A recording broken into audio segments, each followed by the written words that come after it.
一夜降温100度，邻居们连一包方便面都没提前买，我却私藏了整座沃尔玛超市。我的女神又冷又饿来找我要食物，我当然是不给，不过还是拍了一张红酒牛排的照片给她。她认出这是顶级和牛以及3万多的红酒，以为我会舔着给她送，还故意撒娇，人家也想吃和牛喝红酒呢。谁知我冷酷地回了一句，想吃就去超市买。她虽然气炸了，却不停念叨不能喝池塘的鱼生气，前世她拿我肋骨熬汤喝，这一世我要好好戏弄她。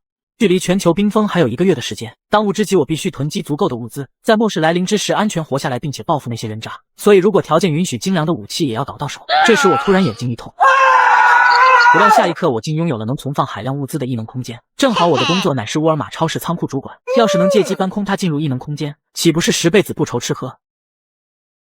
为了趁末世来临之前好好享受一番，我直接来到一家5星级餐厅，足足点了5万大洋的肉食，一人狂吃。这是暴发户吃完等着投胎吧？我并没有理会，因为在不久后的末世，为了吃上一包方便面，甘愿跪地磕头出卖贞洁的人不在少数。咦，张毅，你刚刚是在这家餐厅吃饭吗？是的，这2人都不是什么好货色，把我当舔狗富二代。看到我在餐厅如此大手大脚，想过来试探我的实力，可我深知这女人就是一个装纯洁扮可怜的白莲花，最后还要拆了我的骨头熬汤的绿茶女。张毅，你这是要去哪呀？我随即掏出至尊黑卡，去超市购物。有需要我帮忙的吗？先折磨你们当一回免费的劳动力再说。于是我们3人来到一栋大型购物中心。那你们帮我推车子吧。我买了不少能存放的食品，包括泡面、火腿肠以及一些腊肉和罐头。另一辆放满了鲜肉和水果、蔬菜以及一些活的鱼。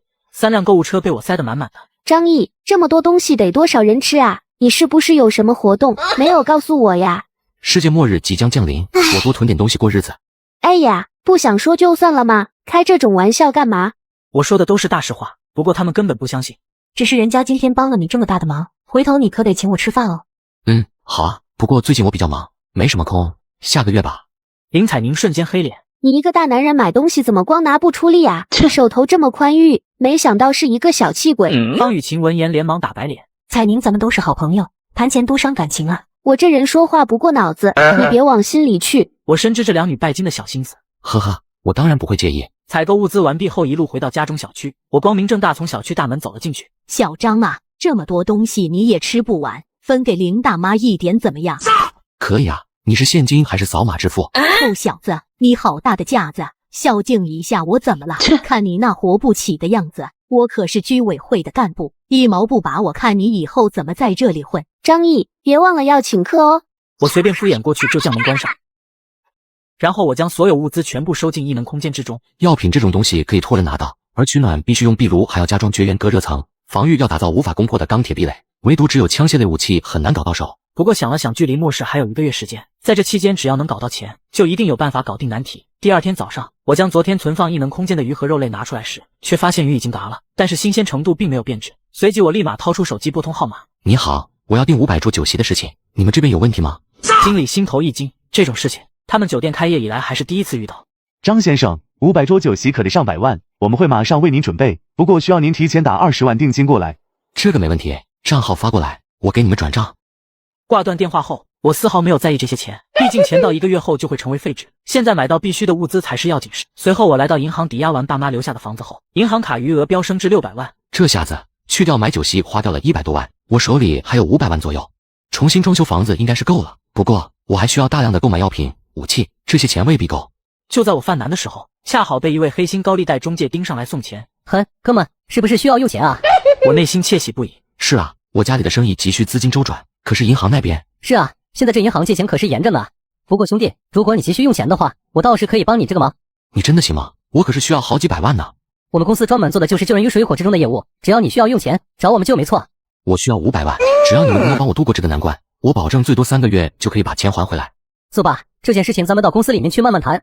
经理，这是想要跟我们借钱的客户。张先生，请问你想借多少钱？我想借500万。丑话说在前头，张先生，我们的利息可是很高的，你要有心理准备。我则是一副满不在乎的模样。是啊，我很快就能还，利息高点就高点吧，只要你能把钱借给我。随后我直接拿出房产证，一级奔腾车钥匙作为抵押。经理头一回见到如此痛快的客户，赶紧把房产证拿过去看了一眼，摆出一副不太满意的样子。张先生，您这套房子最多值个400-500万，可是想从我这里拿走500万，我有些亏啊。只要你今天可以把钱给我打过来，我只要450万就行。两人对视了一眼，眼里带着戏谑。不行不行，这生意实在是划不来。没办法，为了戏份做足显示很急用钱，我只能将要求降低，借450万，到时候还您700万。听到这个条件，黑心经理才满意的点了点头，同意交易。签上合同后，钱马上到账。收到钱之后，我便离开了。哈哈哈，这生意做的可真够简单的。那个傻小子真的拿了450万就走了。这笔咱们最起码也能挣个200-300万，这个月的业绩都不用愁了。老大，他签合同那么痛快，会不会那房子有什么问题啊？这房产证是真的，没有问题，只要房子是他的，他就跑不掉。有房产证和那700万的拮据在手里，到时候他们自然有办法把那套房子搞过来。实在不行，可以联系境外的几个机构，看看他身上有什么值钱的零件给卖掉。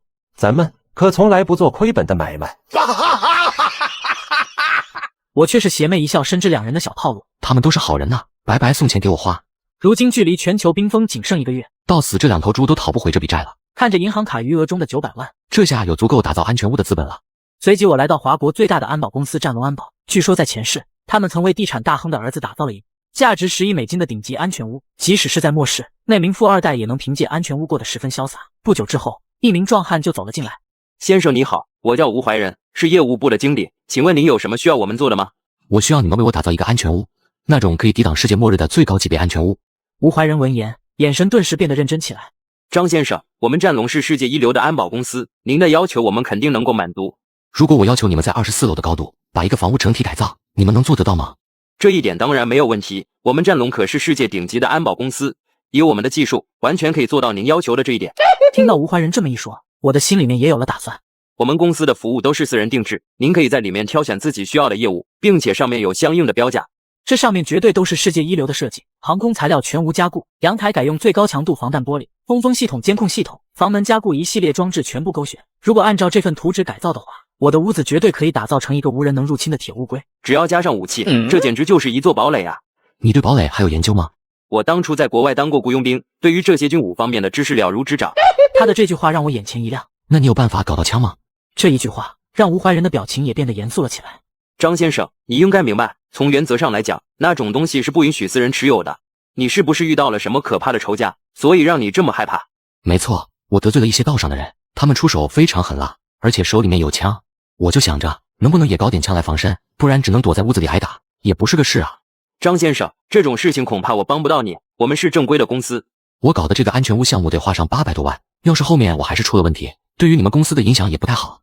我只是想有个防身的家伙，如果你可以帮我这个忙，我亏待不了你。吴怀仁没有说话，他皱着眉头在权衡这件事情，想着查明我的身份底细再说。您先回去吧，这件事情我私人做不来，但是可以帮你打听打听，万一有消息的话，我再联系您。那好，我就等你的消息了。对了，这件事情我很急，请你们尽快来帮我制造安全屋，最多半个月，我们就可以帮您打造完成。随即我支付100万定金便离去了。虽然目前暂时没办法搞到枪支弹药，但是我确实有弄到冷兵器的办法。随后我就以去非洲打猎为借口，和之前一起打过野战的朋友那里买下了一批好货。张哥，你买那么多器械是干嘛呀？这些东西只能用来打猎，要么就是自己玩，可不能拿去伤人啊。你想多了，我约了几个朋友，过一阵子到非洲野生动物园去打猎，所以多搞点设备。因为我有猎人执照的原因，所以哪怕巡护发现了这些弓弩猎刀也无所谓。张先生，您订购的500桌酒席我们已经准备好了，请问你现在方便接收吗？你们送过来就行了。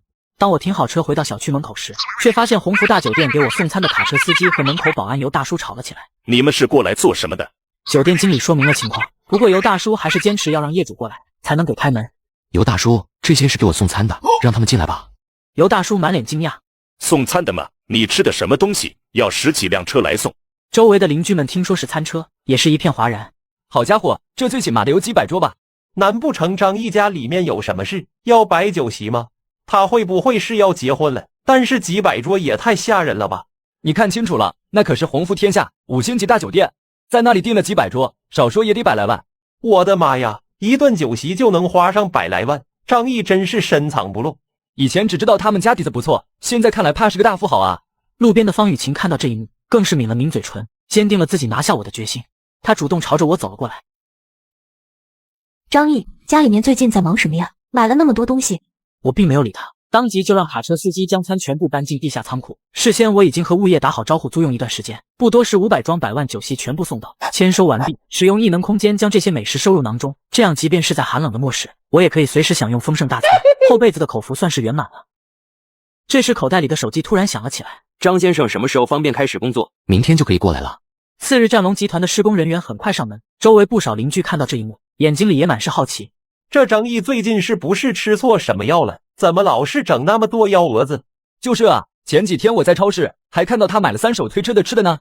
哈哈哈，不知道的还以为世界末日要来了，囤那么多吃的，过期了不全都浪费了吗？说不定是精神出了什么问题呢。这时战龙经理发来另一个好消息，张先生，你需要的枪支弹药货源已经找到了，不过价格上可能有点小贵。这个不是问题，只要东西质量好。1个月之后，他们就会明白谁才是真正的笑话。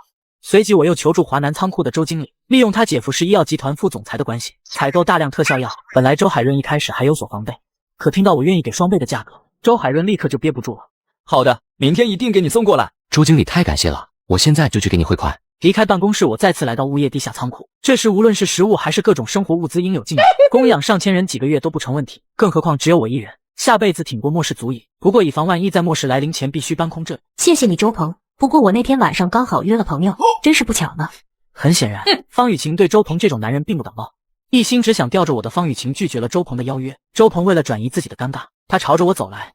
张毅，你这人做事也太不地道了，你一个大男人竟然让女人帮你搬东西，你好意思吗？雨晴今天来上班一直喊着腰酸，下次再有这种事情，希望你别麻烦人家。我闻言脸色一沉，原来是这个女人把事情宣扬了出去。方雨晴，你真是查到淋漓尽致啊！看我脸色不对，方雨晴连忙打趣道：没事没事，其实人家的身体也没出什么问题，就是人家做不来力气活，好像腰有点扭了。周鹏为了在方雨晴面前表现自己的大男子气概，你赶紧给雨晴拿500块钱看病。帮我搬东西是他自己主动的，我可没有求他帮忙。再说了，你算什么东西啊，在这里跟我指手画脚的，真当自己是个人了。我的这一套素质组合拳直接将周鹏和方雨晴都给吓懵了。你吼那么大声干嘛？我只是在和你商量一下而已。我冷笑了一声，扭头就走。最近几天，张毅像是完全变了一个人似的，这里面一定有什么古怪。张毅，我今天路过你们家，看到有人在装修。是的。感觉你最近好奇怪呀，又是囤东西，又装修房子，是不是最近会发生什么事啊？没什么。感觉最近我们的联系是不是少了一些，稍微让我觉得有些寂寞呢？方雨晴等待了半天，都没有收到回复的消息。臭张毅，最近是不是撞邪了？本姑娘主动找他，他竟然赶不回我的消息。宁宁，你说过一阵会不会真的世界末日啊？闺蜜听完呵呵一笑，要是真发生了什么，上面一定会通知的，真囤了物资才会招人嘲笑。说的也是。1周后，我的新玩具终于到手，随之采购的药品也陆陆续续的送来。吴怀仁给我打来电话，张先生，安全屋已经按照你的要求打造完毕了。回到家之后，吴怀仁带着我验收房子，这质量果然没得说。空风系统基本无敌，可以过滤任何有害气体，防止有人从外界进行毒气攻击。另外，全屋的保暖系统也全部重做，采用的是北极科学研究所的专业级材料。除了按照您的要求打造了壁炉之外，还可以隔绝 99.5% 的温度流失。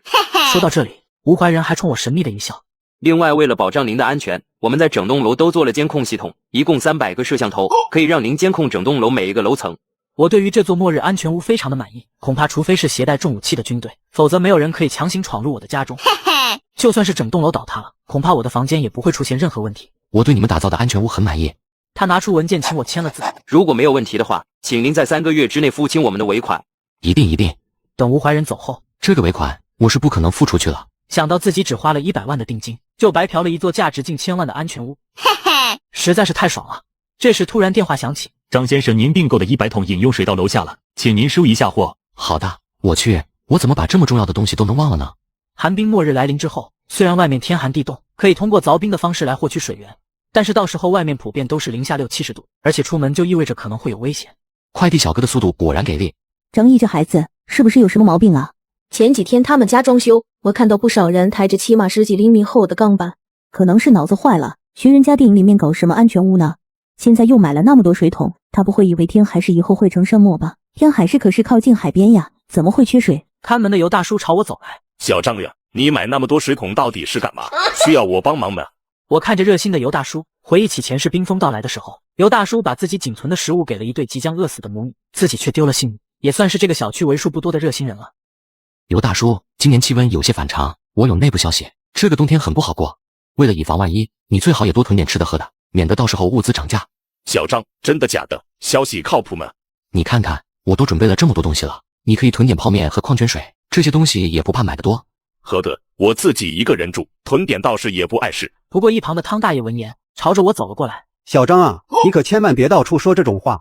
现在我们的社会安定祥和，怎么会缺少物资呢？说这种话，小心被人举报你造谣，到时候请你进去喝茶。我已经尽力提醒了，信不信就是你们的事情了。距离寒冰末世还有9天，我将手头的钱全部花了换物资，再就是疯狂锻炼身体，练习武器，迎接全球冰封的到来。就在冰封末日来临倒数第3天，我回到仓库，正常上起了班。先是假装体恤下属，主动送上神秘药水。等到发作之后，他们沉沉睡去，我则是来到监控室，关闭了整个仓库的摄像头。进入巨大的仓库之后，我开始收取那些物资，使用异能空间大肆收割，以这种恐怖的效率，不多时整个华南仓库就被我搬空。这些物资够我吃10辈子的了。这时角落内的一个小箱子引起我的注意，打开一看，竟然有意外之喜。这件防寒服正是2050年最新的科技产品，可以抵御零下100度的极寒天气。有了这些物资，即便是在冰河时代，我也能安然无恙横推末世。回到办公室，我也喝下同样的药水，将偷天换日的把戏做到天衣无缝。主管，出大事了，快醒醒！怎么了？见鬼了，我们的仓库竟然被人给搬空了！什么？来到仓库看到自己的杰作，我直接上演一波影帝演戏。这里到底发生了什么？怎么仓库里那么多物资全都不见了？周围的员工也是脸色紧张。是啊，这仓库里面的物资起码价值上百亿，就算是用大卡车来拉，也得好几天才能拉完，怎么一眨眼的功夫全都没了？这时上层领导给我打来电话，张毅，到底发生什么事情了？我们也不清楚，轮班休息就间隔2个小时，整个华南仓库的物资就不翼而飞了。这不可能，你小子不会是当了内鬼，趁着手背空虚后监守自盗吧？别开玩笑了，经理，你又不是不知道我是个什么人，哪来的本事把仓库这么多物资一眨眼便没了？依我看，这件事情还是尽快汇报上级部门积极配合，否则耽误了追查时间，你我都负不起这个责任。被我一番奸诈辩解后，经理意识到这件事的重要性，果断认同我的说法，汇报给上级领导。挂断电话之后，我对着员工安抚：大家不要怕，很快就有人来调查，大家尽力配合就行。华南仓总经理汤姆·沃特森看到空荡荡的仓库，脸变得比雪都白。哦，我的上帝啊，这让我怎么跟总部交代？不多时便有巡抚来到公司盘问事情经过，虽然没查出什么，但巡抚嘱咐我近期不要离开天海市。好的，我会积极配合你们。现在插播一条新闻，近日天海市沃尔玛最大仓库惨遭洗劫，价值100亿物资竟在2小时之内神奇消失，当地巡抚已经介入调查。如果您有相关线索提供，请拨打我台热线电话9527。这件事终究还是引起很大的轰动，甚至登上了电视台报告。我拿出手机，距离末世只剩2天了，很快所有的真相都将石沉大海了。而全球冰封的前兆也在这一刻出现了。2天之后，这种反自然现象更是会愈演愈烈。这见鬼的天气，怎么都零下10几度了？明天估计马路都要被冰封了，还怎么上班？因为受到一颗超新星爆炸的，在12月12日凌晨2点将会带给地球一场毁灭性的灾难。到那时候，人性本恶会被演绎的淋漓尽致，我的安全屋也将成为全天海市最完美的住所。该来的终究还是来了，前世的血债我会以100倍奉还。天哪，怎么突然下了那么大的雪？天气预报也没有说啊！大半夜的给我冻醒了，赶紧起来开空调。别说了，我们家这破空调制暖效果不给力啊，半天了，越来越冷，也不知道这么冷的天气还得持续多久。我过冬的衣服还没买呢。大家议论纷纷，七嘴八舌地表达着自己的心情。而此时的我正躺在800多平的温暖大床上呼呼大睡。突然手机铃声响起，喂，一大早的打我电话干嘛？方雨晴听到我这冷冰冰的语气，愣了一下。张毅，今天外面好冷啊，你之前囤物资是不是提前知道会大降温？我闻言，嘴角勾起了一抹嘲讽的弧度。果然这个白莲花无事不登三宝殿，我也是听朋友随口提到的，不过没想到降温降得这么厉害。怪不得你囤了那么多东西，张毅你也真是的，这种事情都不提前跟我说一下，害得我被冻到了。我懒得跟他废话，直接挂掉电话，打开电视。昨天晚上，一股强冷空气袭击了全球各地，导致全球气温出现剧烈变化，普遍降温达到了70到100摄氏度。关于这股冷空气来袭的原因，气象部门正在进行调查。接下来的几天，希望大家注意好保暖，如果没有必要，尽量不要出门。这时候，我的手机又响了起来。张毅，你怎么突然挂人家电话呀？外面好大的雪，我没有办法出去。你不是买了很多吃的吗？能不能先借我一些？等到雪灾过去了，我会还你的。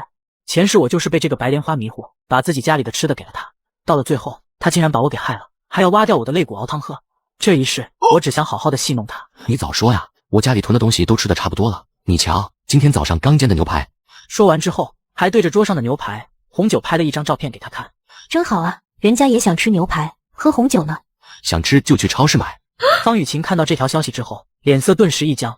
你这不是在说废话吗？如果不是外面零下6、70度，我需要舔着脸找你要食物吗？张毅，你真不是个男人，给你这么好的机会你都不知道过来表现一下，算了，消消气。本小姐怎么可以跟鱼塘的鱼生气呢？大家不要着急，极端天气一定会很快过去，切勿涌向物资，避免出现抢购场面。我在监控中目睹了这一幕，觉得情况有些滑稽。作为重生之人，我知道这场大雪将会持续3个月。现在是囤积物资的最佳时机，这林大妈就是个二货，竟然为了彰显自己的权利而拦住了所有人。邻居们对此进行了反驳。这么大的雪，不知道什么时候才能停，我们现在出门都麻烦，家里面不囤点物资能行吗？就是呀，要不然出门去买点菜回来吧，恐怕这几天菜价又要涨疯了。林大妈警告大伙，如果有人敢去囤积物资，就别怪我向上面举报。我走下楼，怒对这个害群之马。林大妈，万一下雪时间很长，你又不让大家出去买东西，到时候你负责吗？邻居们纷纷附和。对啊，如果没东西吃，谁来负这个责任？林大妈张口胡诌。你们放心，居委会到时候会帮助大家，物资一定不会少，雪灾也很快会过去的。随后林大妈立刻指责我，张毅，你这时候蛊惑人心可是涉嫌违法的。哎呦喂，这么大一顶高帽子我可是戴不起。再说了，这是跟我有什么关系？放心好了，外面那么冷，叫我出去我都不出去，你们随意，你们爱囤不囤。2天半过去，气温来到零下88度，而大雪已经把整个1楼淹没了。林大妈却在群里联系我，张毅，咱们单元门被大雪堵住了，你等下带着工具出来扫雪。我一看除了我，他还专门联系了整栋楼最老实的几个人，我则是淡淡回对道，现在出去不是脑残吗？老的还没下得快。另外几个老实人见我出头也跟着起哄。对呀，这天气零下100多度啊，出去直接嘎了。林大妈差点没把牙咬碎了。又是你小子带头起哄，他气得要把手机屏幕点碎了。你们都什么态度啊？扫雪难道是为了我，还不是为了大家吗？一个个年轻气盛的，遇到点小雪就把你们吓成这熊样。张毅，我以居委会的名义命令你，必须要出去扫雪。谁要是敢带头反对我，到时候一定会被组织清算。听你在那胡扯，就你那点小心思我还不知道吗？今天我就彻底怼死你！林大妈说的对啊，既然是为了大家，你们居委会的人应该带头出去扫雪才对。而且为什么专挑全楼最老实的人？楼里的社会仔陈正豪和富二代徐浩，你是提都不敢提啊？就是我们老实人该你的，怎么不去找陈正豪和徐浩？前世正是陈正豪踹开我家门，徐浩第一个砍向我的。张毅这小子是准备把我往火坑上推呀，但我要是啥也不做，以后谁还能把我当盘菜呀？林大妈随即硬着头皮在群里联系陈正豪和徐浩，你们一起出去扫雪。陈正豪一看血压直接上升250度，随后破口大骂：林大妈，你脑子有水吧？下那么大雪，你让我们去扫雪，出门先把你脑袋里的水放了，雪就化了。林大妈被骂了一通，屁都不敢放，而富二代徐浩更是直接：你们要扫雪关我屁事哦！林老太婆，你这坤坤，天天拿着业主的钱还作威作福，真把自己当回事了。说着还秀了个和女朋友的合影，配了句狗蛋别再来烦我。林大妈气得哇哇乱叫，心里已经把这2个瘟神打了无数个大逼斗，但却把一切罪责怪到我头上。我一边做饭，一边听着林大妈在群里对我恶龙咆哮，我直接冷声道：欺软怕硬，到我这里找存在感吗？胆敢再乱叫，我直接要了你的老命！林大妈见我强势，顿时又怂了。好你个张毅，看我以后怎么收拾你！我定睛望去，来人正是小区的社会仔陈正豪。张毅，你小子是不是找死啊？谁让你在群里拿老子说事的？敢惹我陈正豪，你这个小子看来是不想活了。再有下次，我直接打断你的狗腿！看着陈正豪吃定我的样子，于是我准备先下手为强。前世就是他第一个冲进我家抢夺物资，然后把我害了的人。我望向猫眼，瞄了瞄位置，关公面前耍大刀，不自量力。他疼得嗷嗷大叫，整个小区在他搬来的2年半里，基本都被他欺负过。前世他更是无恶不作，这一世你就没那么幸运了。在这零下100度的天气，只要不赶快救治，必定要去领盒饭了。他小心翼翼地回到电梯，这张毅是想让我赶紧领盒饭。他连忙打120求救，可惜整个城市都被大雪覆盖，道路已经结冰，根本不可能有车和医生过来。但毕竟是社会仔，他觉得要自己处理。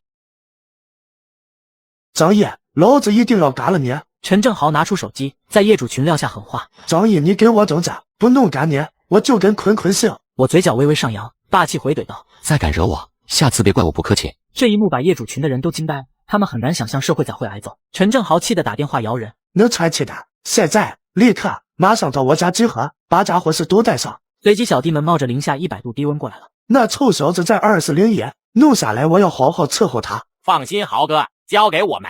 随即他手下的马仔大举进攻我家，光头佬到我门口抽出一把999级的屠龙刀，狠狠地劈在门上。不料因为用力过猛，反而屠龙刀被弹飞了。我说你能不能用电线？这样要是砸到我们，你赔得起吗？这门居然是纯金属的，还那么重，这小子真下血本啊！估计招惹了不少仇家，另一边，我正在屋内实时监控外面的情况。不过看到凶神恶煞的一群人，我根本没在怕的。打野快回来守塔呀！对方都推到我们家高地了，这打野真是个菜比，我真服了。我看向监控器，外面一群人还在研究怎么拆门。你们慢慢研究，我再开一局。全军出击 ，defeat。真没意思啊！不玩了，今天啥情况啊？怎么老排到坑货呢？还是门口那几个坤坤比较好玩。喂，你们没吃饭吗？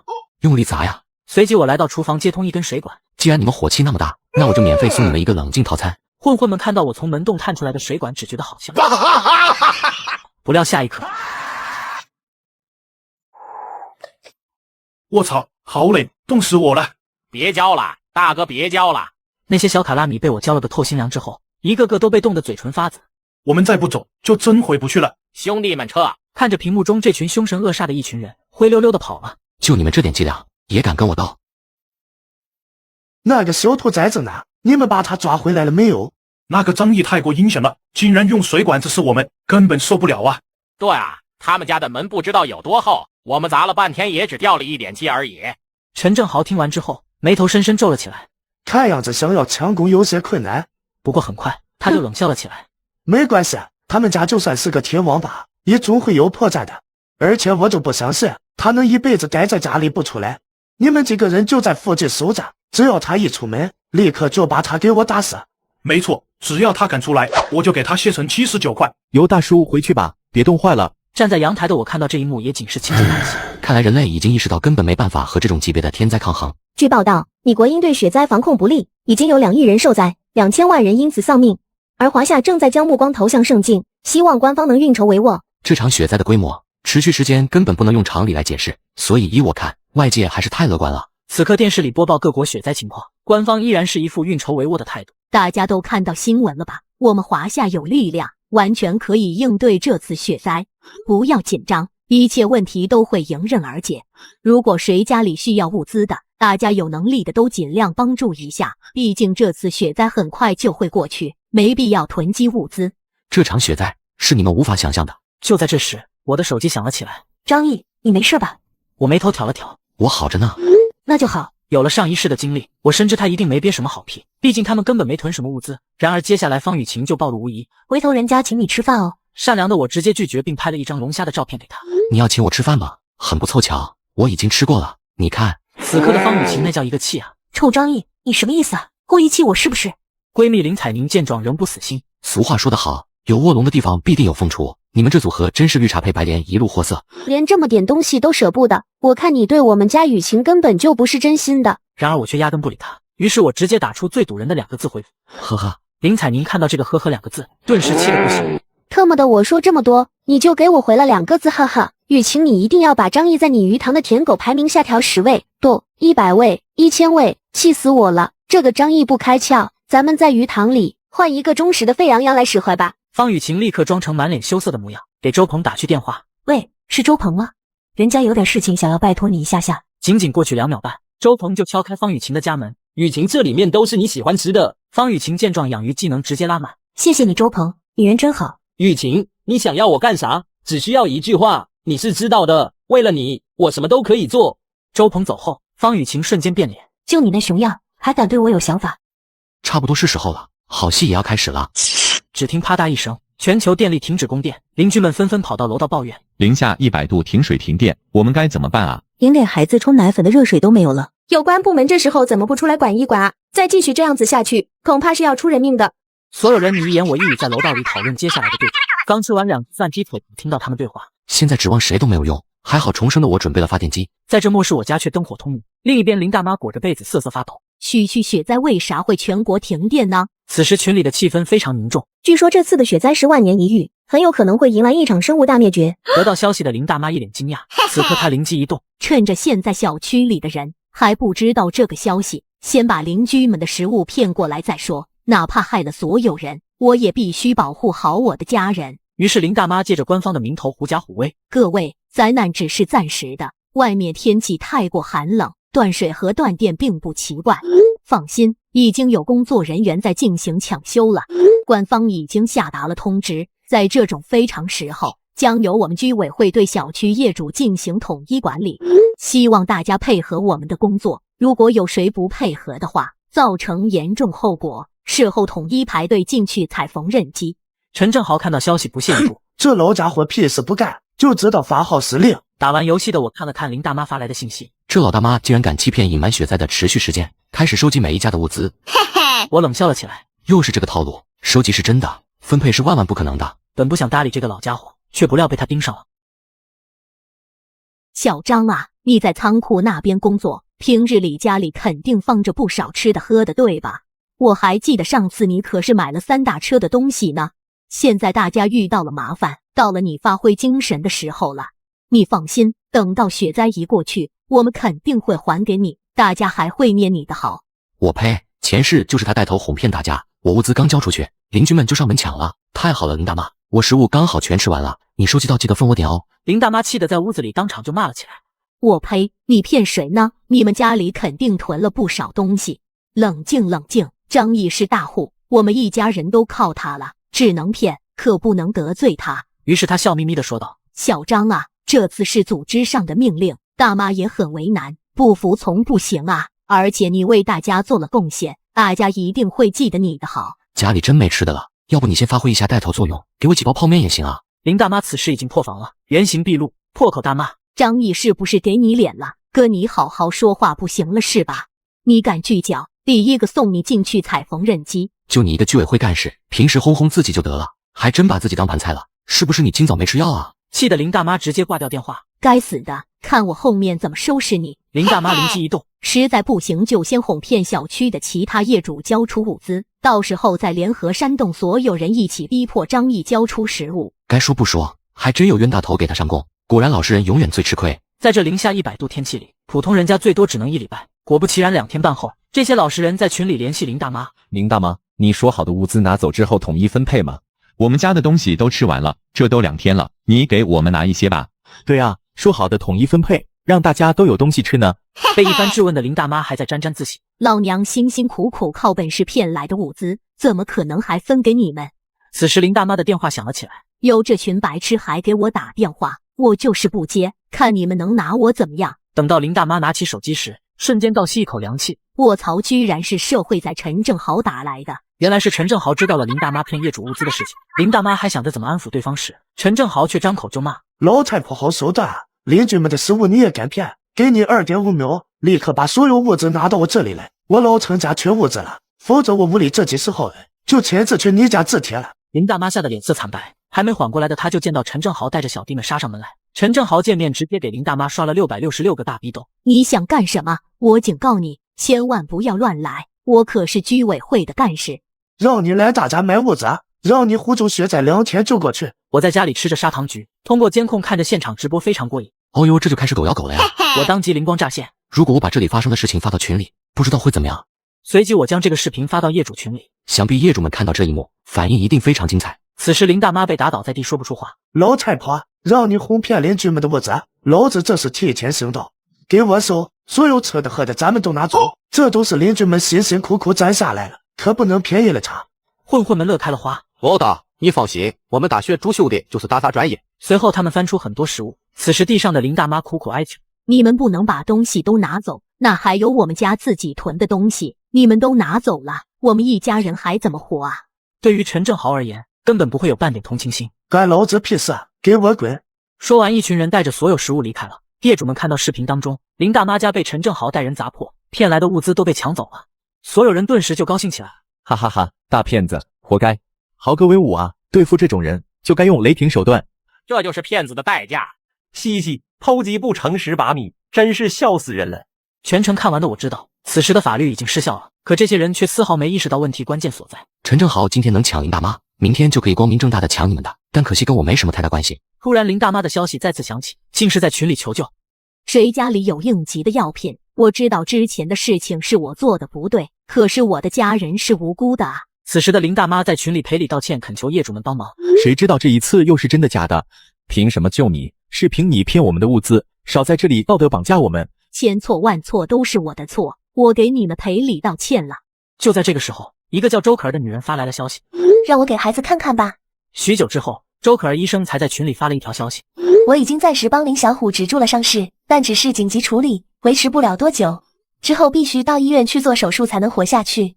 如果大家需要救治，尽管找我就行。前世周可儿凭借着出色的医术帮助了许多人，他也算是这末世中为数不多的好人。此时的气温还在持续下降，在大雪下了接近2周半之后，2楼已经被大雪淹没了。这时饿了2天半的林大妈再次发声，直接破罐子破摔，拿出官威威胁居民。我是居委会的领导，要求大家必须把物资都交给我。可是现在大家伙都学聪明了，根本没有人鸟他。谁家里还有吃的吗？我和孩子已经2天没吃饭了，我可以高价买。不久之后，突然有人说道：我家里还有几包泡面，需要的话可以卖给你，不过1包我要1000块。就在这个时候，许久不在群里说话的富二代许浩突然冒了出来。我出2000块1包，你们家有多少？我全都要了。什么？1包泡面2000块？我没听错吧？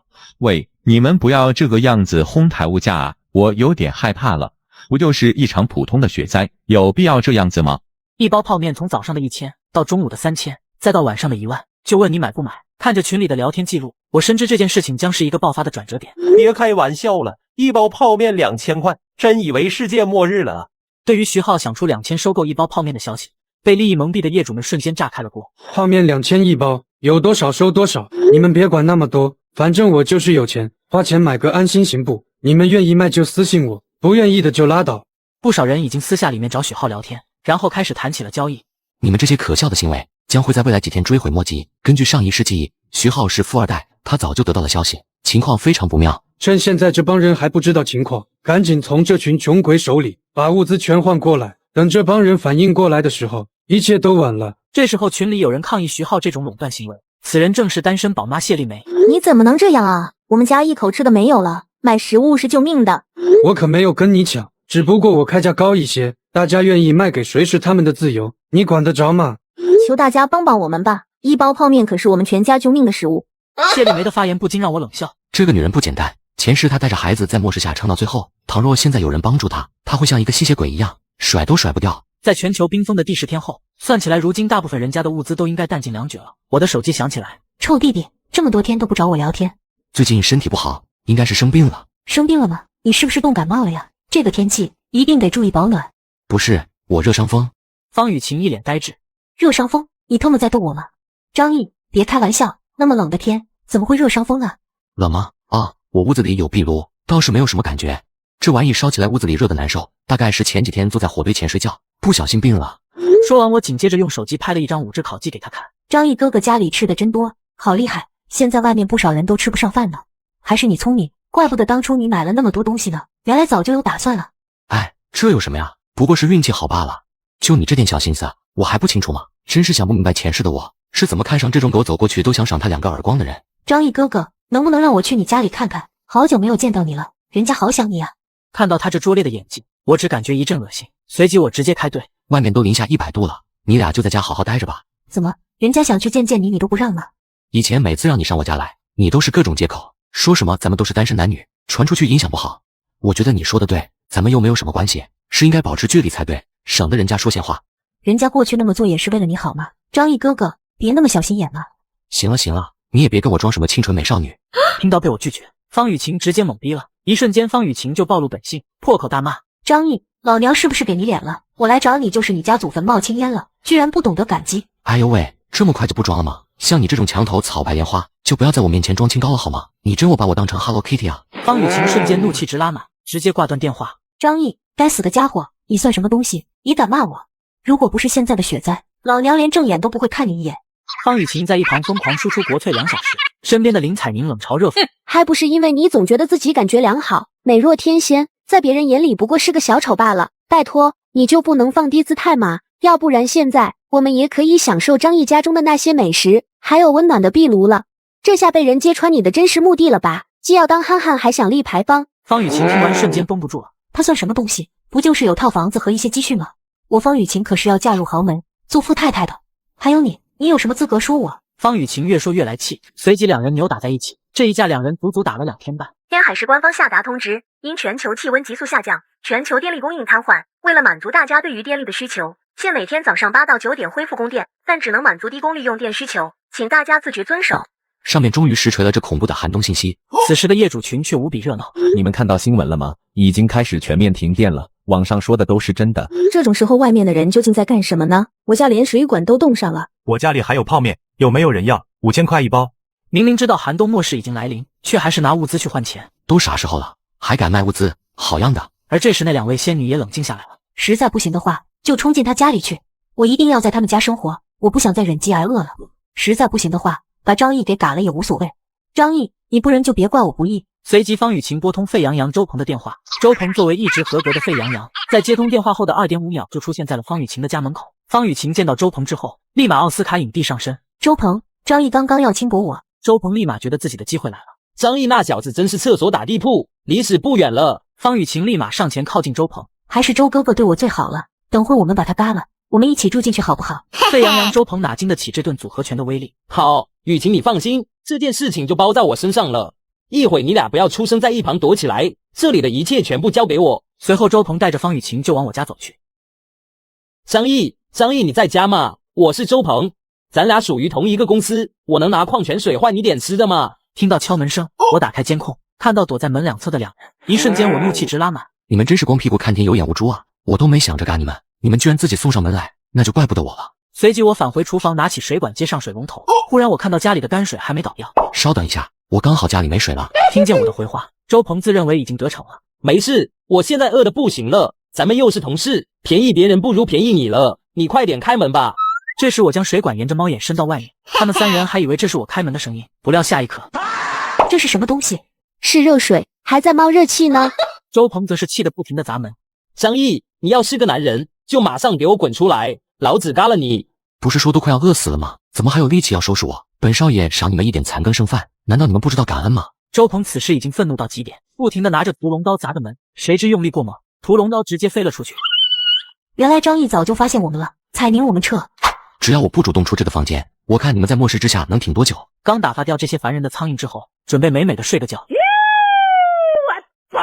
没想到刚躺下就听到一声枪响，打开监控之后，我才发现原来是社会仔陈正豪正在抢夺邻居物资。不对，这个陈正豪的腿伤怎么恢复的这么快？看来他背后一定有高人帮助过他，把伤给治好了。这个陈正豪真不是个东西，利用居民们出来采血的间隙抢夺物资，看来3楼的住户们注定是要先走一步了，哪怕是在这寒冬末世之下中了一枪，也绝无生还的可能。就在我想着接下来还会发生什么事，不料陈正豪做完事之后，竟还把照片发到了小区业主群里。现在已经大雪封城了，咱们谁也依靠不上，必须靠自己。我陈正豪就担负起25栋楼长的责任，以后这里的一切都是由我说算。你们乖乖听话，我可以让你们好好活着。谁要是敢当出头鸟，就别怪我不客气。这个陈正豪真是让人刮目相看啊！他居然能明白手里的子弹是越打越少，楼里的居民这么多，如果到时候没有武器防身的他，定会遭到反噬。就在这时，我发现手机里多出来一个业主群，这个新群居然没有陈正豪。我打开一看，才知道原来这个群是专门为了对付小区社会仔陈正豪。陈正豪简直是个魔鬼啊！他抢了3户人家，都是破门进去的。3楼301住的是2个年轻人，性子烈，还想要反抗，直接就被陈正豪给送走了。其他2户是302和403，被这么一吓唬，就老老实实把家里的吃的喝的都给了他们。对了，这种日子家里面没有吃的喝的，那不就是得等干嘛？有人义愤填膺地说道：“咱们必须团结起来，共同对抗陈正豪这种恶霸。”对，我们那么多户人家，难道还会怕他们5、6个人不成？可是他手里面有枪啊！有枪又能怎么样？他一把枪能有几颗子弹？就是我们一拥而上，他根本挡不住我们。那咱们什么时候动手？群里瞬间鸦雀无声，我看着这帮墙头草乐开了花。话说的再好也没什么用，真到关键的时候，个个秒变缩头乌龟。此时群里的退役士兵尤大叔发话：“咱们不能再这样任人宰割了，就算不被打死，物资被抢走后，在这末世没有食物一样是个死。我可以带头，有谁愿意跟我一起去的吗？”群里顿时消息不断。尤大叔，我支持你，你需要武器不？我们家的菜刀可以给你用。陈正豪就是个瘸子，尤大叔你这样找个机会从背后偷袭他，不要给他机会。可就是没有一个人说愿意跟随他一起去手刃陈正豪。你要把我们整栋楼有力气的男人带到陈正豪那投降怎么办？居委会林大妈刚把我家的物资骗走，你再把我们的尤大叔骗走，只剩下我们这些妇孺老幼，还让不让我们活了？群里还在不停的争吵。这帮人根本就没有意识到问题的严重性，只在乎自己那1亩3分地，还是对你们的期望太高了。绝大部分人都是死有余辜，所以没办法在这寒冬末世活到最后。感化不了的就只能送走。此时黑吃黑已经被社会仔陈正豪演绎的淋漓尽致，随即清理完之后，吓得众小弟连连附和：“豪哥，您做的太对了，这样咱们可以物尽其用。”陈正豪满意的笑了笑：“兄弟们，你们能明白我这2口用心就好。要不是我现在手里有枪的话，恐怕这群小弟也早就造反了吧。看来有必要让他们尝一些甜头了。这样我们才真就是一条船上的蚂蚱。第二天，陈正豪继续带着小弟们去抢夺物资。就在这时，我的手机突然响起来了。大家快来救救我啊！我就住在陈正豪家楼下，他们在砸门。尤大叔，你救救我吧！你不是退伍兵吗？他们肯定打不过你，他们这群人根本不能信，太凶残了，大家要团结起来啊！这不就是我们小区出了名的绿茶女吗？原来陈正豪搜刮到了他家，完全忘记了之前他那副令人厌恶的嘴脸。见到众人没有一个伸出援手，气急败坏的他直接在群里开队。万一我出了什么事，下一个就轮到你们了。我要是嘎了，做鬼都不会放过你们的。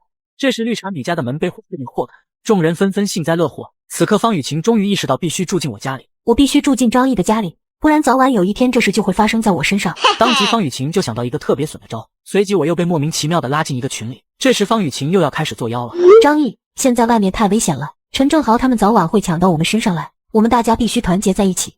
没事，我现在自己过得挺舒服的。话不是这么说呀，你只有一个人，陈正豪手里可是有5、6个人，还有枪，所以你现在也非常不安全。那你们想怎么样？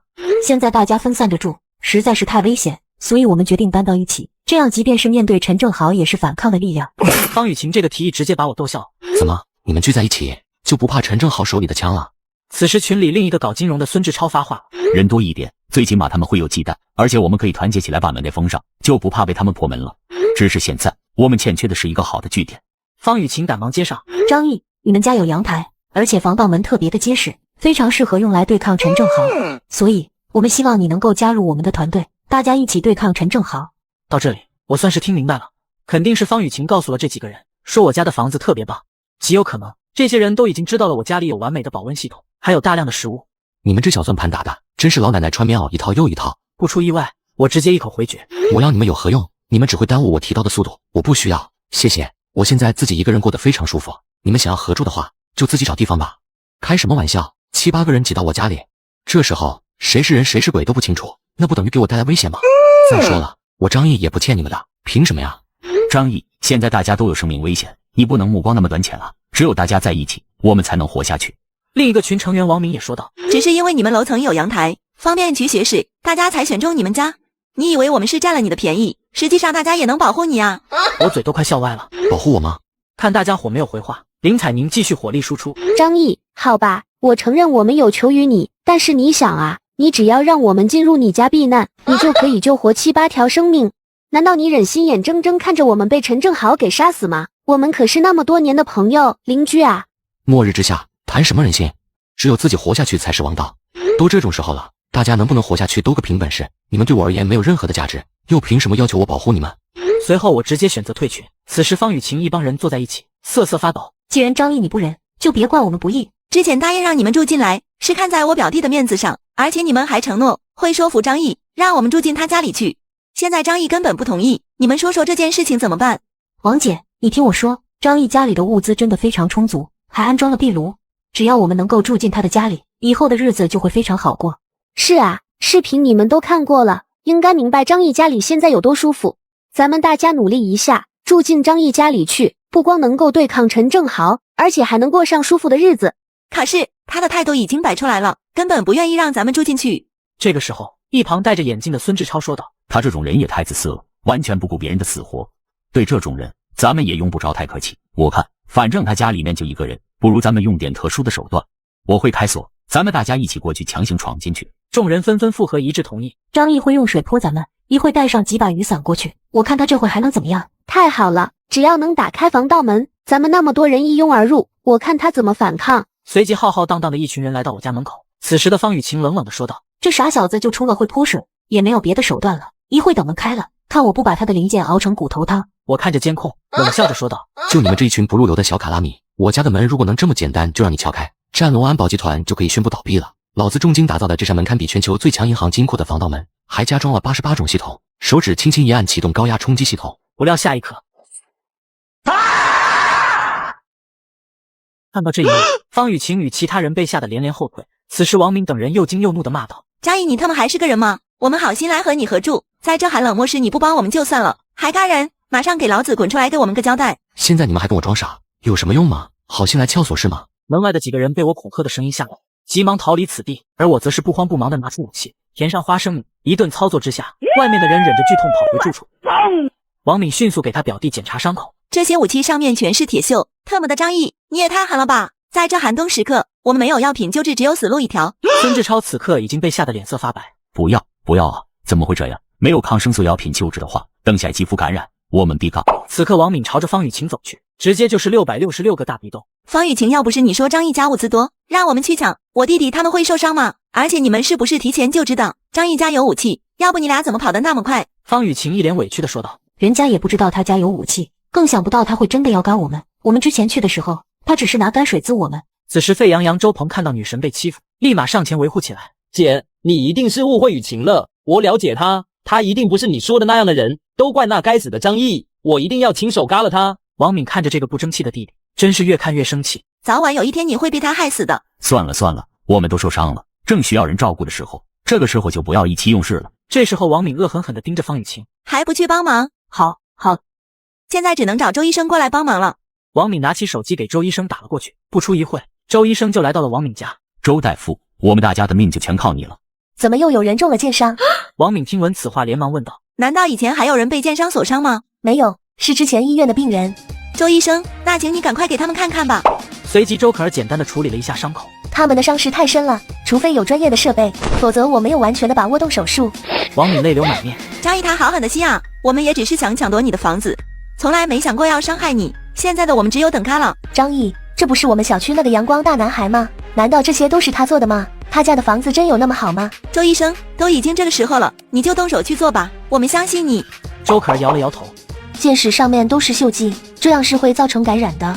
我最多把箭矢给拔出来，但是没有抗生素治疗也会感染，到时候恐怕……在周可儿离开前嘱咐道：在没有专业的药物之前，不可贸然拔出箭矢，否则会有生命危险。你们什么时候搞到药品了再联系我。方雨晴听到此话，立马说道：张毅家就有药啊，1个月前我亲眼看到他囤了好多药品。方雨晴，你再撒个谎试试。我觉得它的可信度很高，因为需要的抗生素和消炎药并不是多么稀有的药品。如果张毅在末世前曾囤积过的话，是有很大几率有的。孙志超此时就像抓住了一只救命稻草。你一定要救救我们啊！我们的伤就是他所弄的，让他把药拿出来。一旁的王敏则是说道：我们一群人刚刚攻击完他，你现在让他给咱们拿药，你认为可能吗？白莲花方雨晴却说道：我们本来是想找他合住的，我们又没有要伤害他，还打算破门之后多给他留点物资。这个白莲花真恶心啊，这人还真是屎壳郎戴面具臭不要脸。这件事情就交给你去办了。我知道张毅之前追求过你，所以你去办最合适。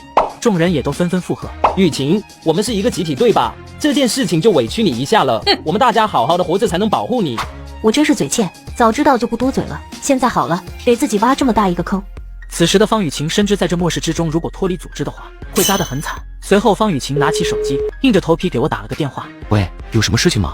张毅哥哥，我是雨晴。孙志超他们被你用箭射中，如果他们没有药物救治的话，很快他们会嘎的。你能帮帮我们吗？啊，你们的死活跟我有什么关系吗？你是不是脑残？刚刚你们一大帮人来到我家，要把我从房子里赶出去，你认为我会帮助你们吗？方雨晴听到此话哭得更凶了。张毅哥哥，以前是人家不好，我是光屁股看天，有眼无珠，你大人不计小人过，发善心帮帮我们吧，就借点药给我们好不好？他们一旦感染是真的会嘎的。王敏拿过手机说道：张毅做人留一线，日后好相见，说不定你在以后还有用到我们的时候呢。用你们什么？用你们帮我吃鸡腿，还是用你们帮我喝红酒？你真当我傻吗？我干掉你们一个人，又把你们都射伤了，难道我还要把你们都救治好，等你们再来干掉我吗？你知道我为什么要用生锈的箭去射他们吗？我就是要让他们在痛苦和绝望中嘎掉。就你们这话就不要再说了，想都不用想。王敏闻言连忙回道：你放心，我们绝不是这样的人，求你了，张毅，帮帮我们。突然我的脑海蹦出一个很棒的想法。雨晴，看在我以前喜欢过你的份上，我就姑且让你来我家住吧。但是记住了，只有你一个，一定要离一些不三不四的人远点。方雨晴闻言瞬间激动起来了。张毅哥哥，你说的是真的吗？只要让我住进去，你让我做什么都可以。此话一出，房间瞬间又冷了2.5度。张毅哥哥，我就知道你不会不爱晴儿的。好的，我马上就过来。哥哥，你等我一下呀。方雨晴无比兴奋，根本顾不得周围这帮人。带上我雨晴，你可不能过河就拆桥啊！方雨晴挥手就是一个大逼斗。离我远点，就是因为你这个绿茶女，要不是你，我可能早就去和我的张毅哥哥享福了。此刻孙志超的脸色却无比阴沉。原本是想让方雨晴去骗张毅物资，看这架势应该是要抛弃我们了。王敏上前拽住方雨晴，直接又来了一个666个大礼包。我可不是惯小孩的那种人。此时沸羊羊周鹏则是走到方雨晴身边。雨晴，你不是说最爱的是我吗？是不是张毅威胁的你？你放心，我一定会帮你做主的。此时被打懵的方雨晴也忘记伪装了。你不看看你那个傻样，就你也配和我在一起，跟着你一起喝西北风吗？走开，不要妨碍我的美好生活。方雨晴随即反应过来，又一脸可怜相的看着沸羊羊周鹏。周鹏，你是爱我的对不对？你爱一个人不应该让他过得幸福吗？我跟着他可以顿顿啤酒龙虾小烧烤，人家和你在一起只能吃树皮，难道你不心疼雨晴吗？沸羊羊周鹏顿时语塞，都怪我不够出色，不够优秀。王敏急忙安慰表弟，这种女人根本不配和你在一起，她就是一个墙头草烂咸鱼。你想独自去享福根本不可能，除非带上我，要不你今天绝对走不出这个屋。王敏则是冷冷地说道，给我看住他，他要赶跑就打断双腿。方雨晴则是蹲在地上痛哭，这是我早就想到的，单独让你来就是离间之计，跟我玩你们还是太嫩了。各位的伤势我已经简单的止住了，想要根治必须拿到药品，一旦感染性命堪忧。突然孙志超想到一个好办法对付我倒是有一个办法，可以试一试。众人闻言纷纷投来目光。有什么办法？只要有希望，我们都得试一试。对啦，就这么拖下去也是等死，不如拼一把。现在全小区就只有张毅家有物资，家里有壁炉，而且看他的视频，食物也非常的充沛。我们只要把这个消息放出去，让全小区的人群起而攻之，咱们好从中获得渔翁之利。方雨晴闻言大骂，你们不讲武德呀！我以后可是要跟张毅一起生活的，你们毁了他，我以后可怎么办？方雨晴仿佛抢的就是他的食物一样，直接把自己当成女主人了。王敏闻言暴怒，真想再给他来几个大笔兜。沸羊羊周鹏呵斥住表姐，姐住手！雨晴现在只是被利益冲昏了头脑，只要我一直对雨晴好，她一定会回心转意的，别怕，雨晴有我在。王敏气得牙都要咬碎了，我怎么会有你这么脑残的弟弟啊？你迟早要让他给害了。随即王敏就在之前的业主大群里面把我之前的视频和照片都发了进去。各位邻居们，现在我才知道，原来还有人家里过着那么幸福的生活，这种自私的行为简直是无耻之极。视频是这几天张毅家拍的，想一想我们最近过的什么日子，他过的什么日子，你们说这公平吗？大家商量一下，我们到底应该如何处理这件事情。此时的陈正豪看到照片，嘴上的哈喇子直流。我虽然知道他家有食物，但是没想到居然有这么多，必须要把物资抢过来。张毅，我们西出就可以一起散。此时不安好心的王敏把我家末日饮食照片公之于众，群里的人纷纷联系我。张毅，现在大家都过得那么惨，快要冻死饿死了，你家里有那么多吃的，还有燃料烧壁炉，分给大家一点吧。就是呀，大家会记得你的好的，希望你不要不识好歹。张毅，我们可都是多年的老邻居了，你不能见死不救啊！张毅，我是你20楼的王婶，之前我还借给你2根葱呢，咱们这么好的关系，你得给我们加点物资啊！张哥，我是你刘文强兄弟，咱们可是亲兄弟啊，要不让我住你家里去吧？现在局势那么危险，我过去保护你。张毅，只要你让我住到你们家，我可以把我们家10几亿资产都给你。此时我正悠哉地吹着暖气，看着群里的信息不由得鬼魅一笑。你们都是些什么小卡拉米？我跟你们很熟吗？前世就是你们哄骗我开门，结果竟把我残忍打掉，这一世我定要好好戏耍你们。不曾想我的手机整整响了1小时61分钟，我是真服了你们这帮人活下去的毅力。这时候群里面立刻有人急眼了，张毅，你说的是人话吗？大家那么多年老邻居，互相帮助不是应该的吗？你一个人活下去有什么意义？年轻人不要光想着自己舒服的躺平，你要懂得奉献。要不是你瞒着消息，自己偷偷囤物资，我们怎么会沦落到今天？对，大家现在过得那么惨，全都是你的错，你必须赎罪。这帮人已经完全失了心智，倘若我出现在他们面前，估计一人一口唾沫能把我淹没了。然而我直接无视众人，吹着暖气，听着音乐，仿佛这寒冬末世中的一切跟我没有任何关系。哎，我怎么忘记我还有个异能空间啊？对了，我还存放了好几台雪地摩托车呢，如果有机会定要出去浪几圈，毕竟总待在家里人都待傻掉了。就在这时，我的手机突然响起，这时候周医生找我有啥事呢？张先生，最近我们家的食物与药物已经接近告竭，希望您能够提供一些帮助。为了答谢，之后我可以为您提供医疗方面的援助。周可儿并没有卖惨求施舍，只是要跟我等价交换。我记得上一世周可儿就是因为最后把食物分给了一位宝妈，这才导致她提前殒命。在现阶段，周医生，你还有什么东西是可以和我交换的吗？可不可以当做你未来的诊断费呢？毕竟在这末世下，这也是我唯一的资产了。要不把她留下来照顾自己，有个美女私人医生也不错，难不成以后会有用到的地方？不过越是漂亮的女人越容易背叛。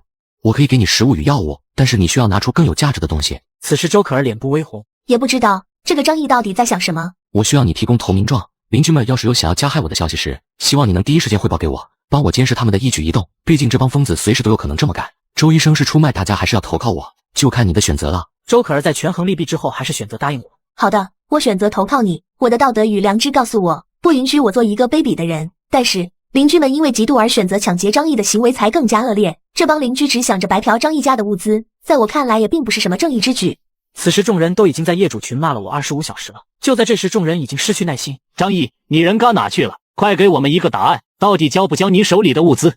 看样子他们已经打算要强攻我家了。我看着这帮跳梁小丑，随即拿起手机。孙志超看着我发来的信息，后槽牙都咬碎了。张毅，你就要死到临头，我看你还能蹦跶多久？我看着消息越来越少，这帮小丑们估计已经重新拉群了。我的目光带着森冷的幽光，有多少人就尽管放马过来吧。虽说我的末世安全屋能够抵抗任何攻击，但是没有一点点紧张肯定是骗人的。果不其然，周可儿随即发来消息，孙志超把除了你之外的所有人都重新拉了一个群聊，没想到他竟把社会仔陈正豪也拉进群聊。陈正豪承诺现在不会对其他人动手，他让我们暂时放下以前的恩怨，但陈正豪表示如果行动成功，他要你家的一半物资。众人虽有不满，但却不敢说些什么，毕竟现在只要有口吃的怎么样都行。这时候周可儿的消息又响了起来，他们已经准备好去你家了，你要怎么应对他们呢？整栋楼能动弹的都去了，你要小心啊。好的，我知道了。无论如何，你一会不要过来，记住我只提醒你一次，记住这次你千万不要过来，然后等着看好戏吧。周可儿皱着眉头，满眼都是好奇。这个张毅哪来的勇气，要以一己之力对抗整栋楼100多人？这可不是闹着玩的，一旦被攻破家门，疯狂的众人肯定会要了他的命。不过他的确听从了我的话，没有跟着那群人一块过去进攻我家。这时候尤大叔也给我发来信息，小张，你快跑吧，他们都带着家伙找你去了，准备要破门抢夺你家物资。这个世道难得还有好人，尤大叔放心好了，我应付得来。小张，希望你能够活下来。对不起，我这回可能帮不上你的忙了。你能够不加入他们，已经说明你的善良了。没事，我这边不需要你操心。不久之后，我感觉到地面都颤动了起来。来了，邻居们二话不说疯狂砸门。我看向屋内的监控，张毅，你给我滚出来！不想嘎的话，这是你最后的机会了。别等我们冲进去，否则到时候说什么都晚了。哦哟，陈正豪和孙志超怎么没来？看来这帮人就是他们的炮灰啊。然而我却没再心软。既然你们想抢夺我的资源，就要承受相应的后果。叮，高压电门启动。我操！其他众人吓得纷纷后退。是高压电，快躲远点。此时有人心生退意，你们这是要干嘛去啊？都给我回去！众人这才反应过来，原来我们只是他们的炮灰啊！孙志超见气氛紧张，马上出来稳定众人情绪。在这寒冬末世中，张毅竟不顾邻里之情，肆意加害街坊邻居。张毅他不配拥有食物和避难所，我们一定要为嘎去的众人报仇。只要咱们齐心合力闯进去，他家的物资一定能让咱们挺过这个寒冬末日。大家不用怕，张毅现在已经没有手段了，等待他的只有消失。孙志超这波演讲竟然让不少人为之疯狂。众人在饥饿与寒冷中生活了1个月，为了一口吃的，他们愿意奉献出一切。随即众人找来一根大木棍，兄弟们，给我撞！打开门，温暖的安全屋就在眼前了。我为了让他们更卖力些，随即拿出来88寸的大音响。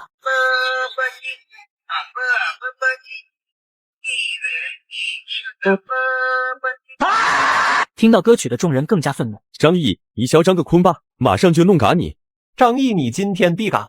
随即众人更加卖力撞击房门。一段时间后，众人被累得瘫倒在地。这是什么门？怎么那么结实啊？照这个速度，得什么时候才能把门撞破？就在这时，远处走来一人，看了看门，这是银行金库的防盗门啊！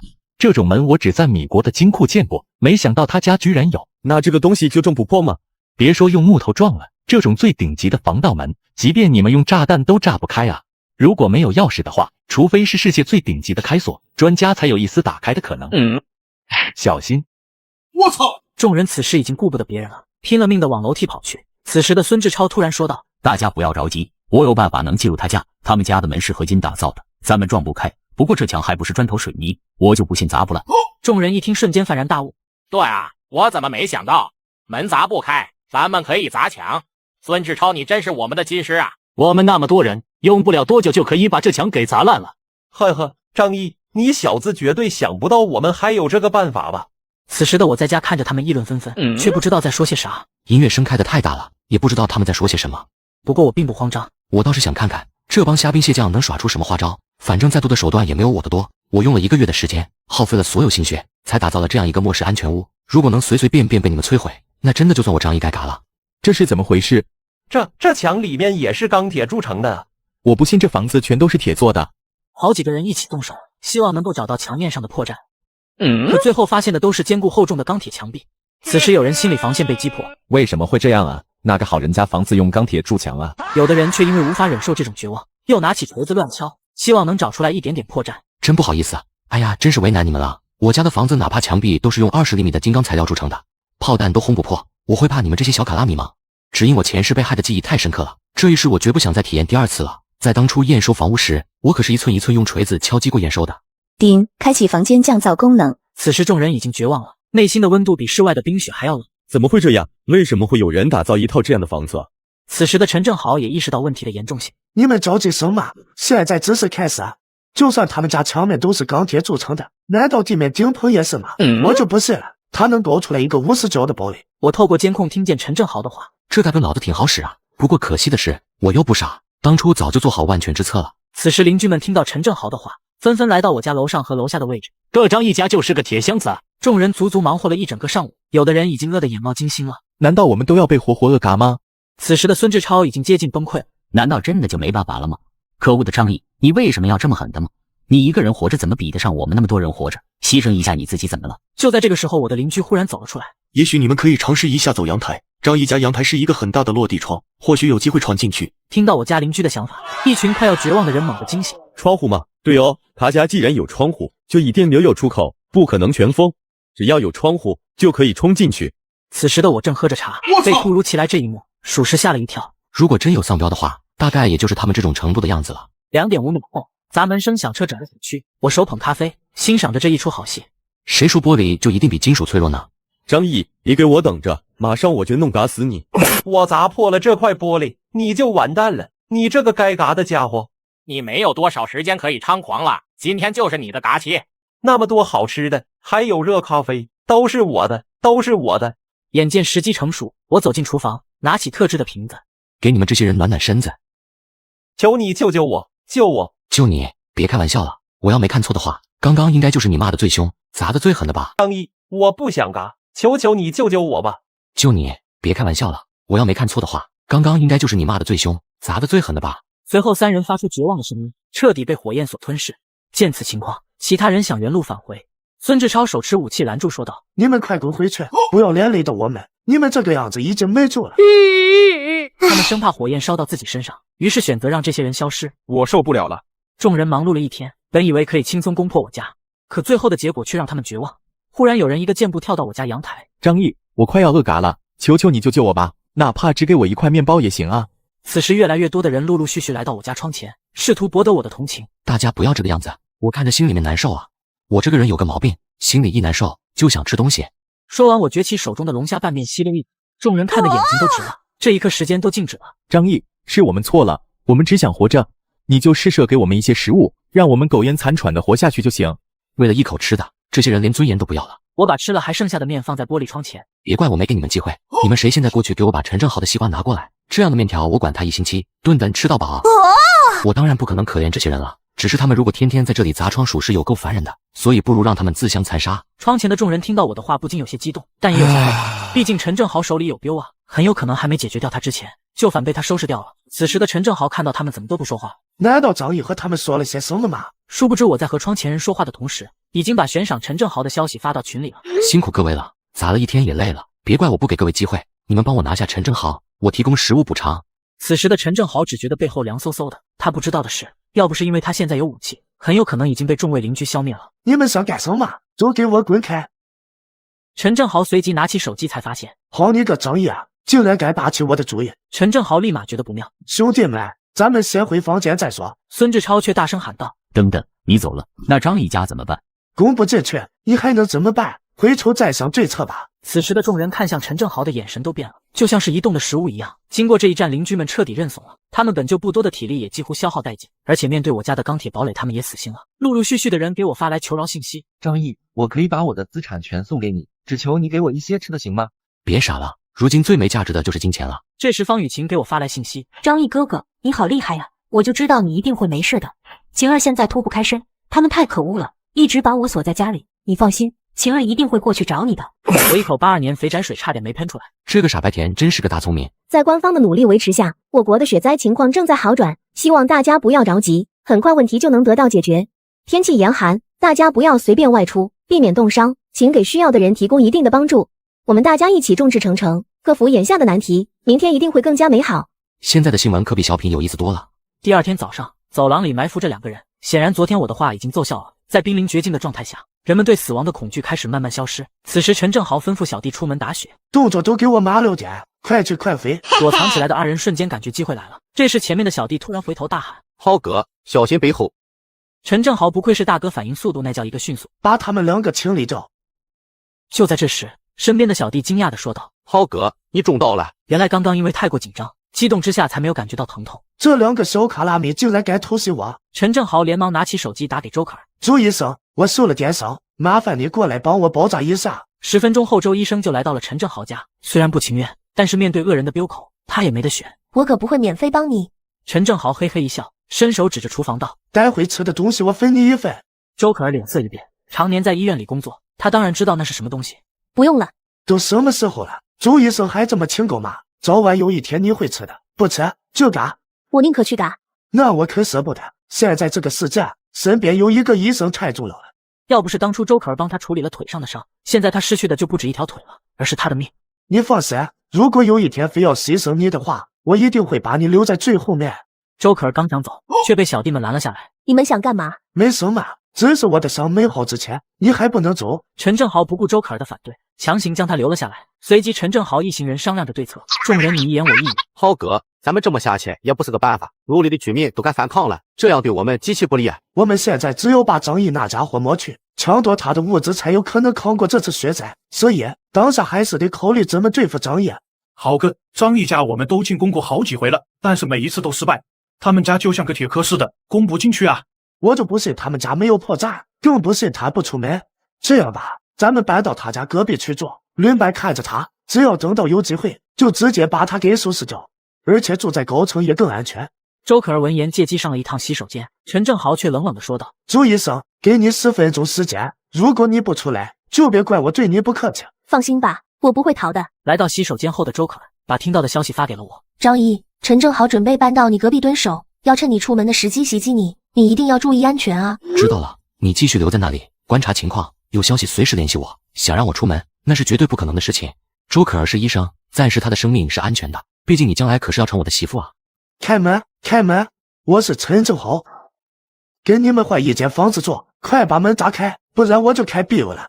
怎么办？他们来抢我们家的房子了，恐怕连我们最后那点吃的也保不住了。别怕，没事的，他们要房子，咱们就给他好了。随即两人把家里所剩不多的食物藏在衣服里面，然后颤颤巍巍地打开门。豪哥，这房子以后就是您的了，我们马上就走。随即夫妻二人小心翼翼地离开了。周可儿被吓得已经说不出任何话。这么冷的天，他们迟早都是要嘎的。周大夫，你得习惯这种事。不过你放心，在我攻破张毅家后，你绝对会是陪我到最后的那个人。在上次强攻我家失败后，仅仅过去2天半，他们的伤口就开始发炎了。不要这样，我还不想嘎。孙志超被吓得眼泪直流，随后几个人发出了惨叫，状若疯狂。姐，你再去帮我求求张毅吧，你可不能眼睁睁看着弟弟嘎掉啊！王敏则是一口回绝：“老弟，你还是自求多福吧，张毅那家伙不会答应的，我也爱莫能助。”此刻方雨晴在听到门外的惨叫，吓得她连忙联系我：“张毅哥哥，他们都疯了，晴儿好怕呀，你过来救救晴儿好不好？晴儿过去之后一定听话，你让晴儿干什么，晴儿就干什么。”晴儿，你这个样子哥哥也很心痛啊，但是我没办法出门，陈正豪就在我隔壁，要不然你过来吧。不过路上要小心点，别被他们给撞到了。昨天我隔壁的邻居都被他们给嘎了，你细皮嫩肉的，可能会被他们盯上。随即我直接关闭手机，不想再听他多逼逼。接下来几天，在业主群里面，每天对于他的哀求声依旧不绝于耳。张毅，你还是个人吗？你明明可以让大家伙多活一段时间，为什么那么自私？你注定会孤独一辈子的。难道你就没有心吗？不帮助我们，你的下半辈子都会活在内疚与悔恨当中。面对邻居们的怒骂，我的做法也很简单，直接在群里直播我吃饭，把我的生活录下来，发给他们看。各位家人们，大家好，今天我给大家做一道红烧肉。群里面的邻居们红了眼。做什么红烧肉？能有那么多五花肉啊？你吃不完别浪费，给我。张毅，你不是人啊，你不配吃那块五花肉。张毅，我1星期没有吃过油了，求你让我吃一块猪皮吧，让我喝一口油都行，那个是你不要的吧？给我吧，求求你了。饥饿至极的人，对于这种高油脂的食物完全没有抵抗力。我咔咔一片操作，隔着屏幕，邻居们似乎都能闻到红烧肉的香味。不过料理了片刻之后，我却皱起了眉头。哎呀，酱油放多了，擦，这锅肉就废了。这玩意还咋吃？哎，浪费，太浪费了。我无奈地摇了摇头。此时群里瞬间炸开了锅，邻居们全都疯掉了。别扔啊！我的嘴就是垃圾桶，垃圾桶在这里。哎呦，你干嘛？为什么要扔掉？为什么啊？你们家的垃圾赶紧扔了吧，我马上就去捡。少爷，老奴来迟了，请问你还需要人吗？帮你处理垃圾的那种。一些人被张毅的举动气得差点当场背过气去，他们的心都在滴血啊！别说红烧肉了，他们在梦里都舍不得吃那玩意，而我竟然毫不节俭的倒掉了一锅。我还是吃点现成的吧。大家看，今天晚上我的晚餐是油焖大虾、葱烧海参、一品豆腐、糖醋黄河鲤鱼、九转大肠、糟溜鱼片、糖醋里脊、乌鱼蛋汤，还有拔丝山药。老铁们，菜上齐了，咱们开吃。张毅，分我一口吃的吧，我给你磕头了。张毅，给我家孩子吃一口鱼吧，哪怕是鱼尾巴都行。张毅哥哥，让我喝口汤就行。各种祈求的声音不绝于耳，还有些人在狂打我的电话。我选择直接无视，就美滋滋的在那里吃饭，看着这些邻居们气急败坏的模样，我都觉得这顿饭吃得更香了。接下来的几天里，终于过得清闲了。我拿出平板调取监控，真无聊，还是看看陈正豪他们在干嘛呢？不料直接看了一场好戏。此时的陈正豪拿着武器威胁邻居，他是害怕了，所以想办法拉拢了一批人过来，这样才能避免自己被人打掉，来找我领取悬赏。看来我通缉他的事情给他造成了很大的困惑呀。陈正豪看着手中的子弹已经所剩无几了，万一碰到几个愣出青，到时候他们该住我兵里没有子弹，一旦我手里没有武器，下场一定会十分惨的，所以必须要赶紧拿下张毅。事到如今，大家都是各怀鬼胎。随即我给周可儿打电话，周医生，你那边情况怎么样了？此刻的周可儿非常紧张。陈正豪他们已经疯了，现在所有食物都吃完了，他们每天都在逐个房间排查，进行打砸抢。我2天没吃一点东西，感觉自己快要嘎了。大家都没有物资了，说来可笑，当初被你嘎掉的几10个人，倒是让不少人又多活了些日子。不过他们也遭到了抵抗，还活着的人都已经抱团了，他们也有嘎伤。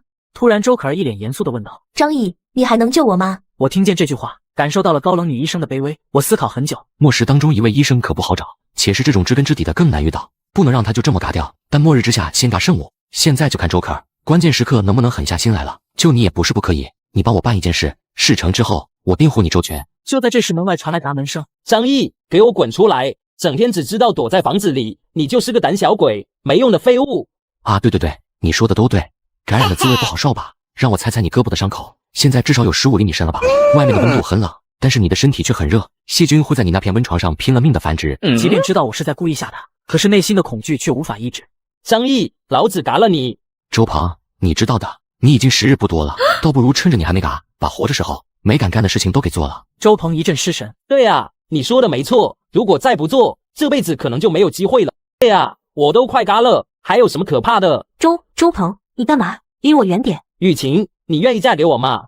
方雨晴皱着眉头，眼神中满是嫌弃。不，我不愿意，你快离我远点！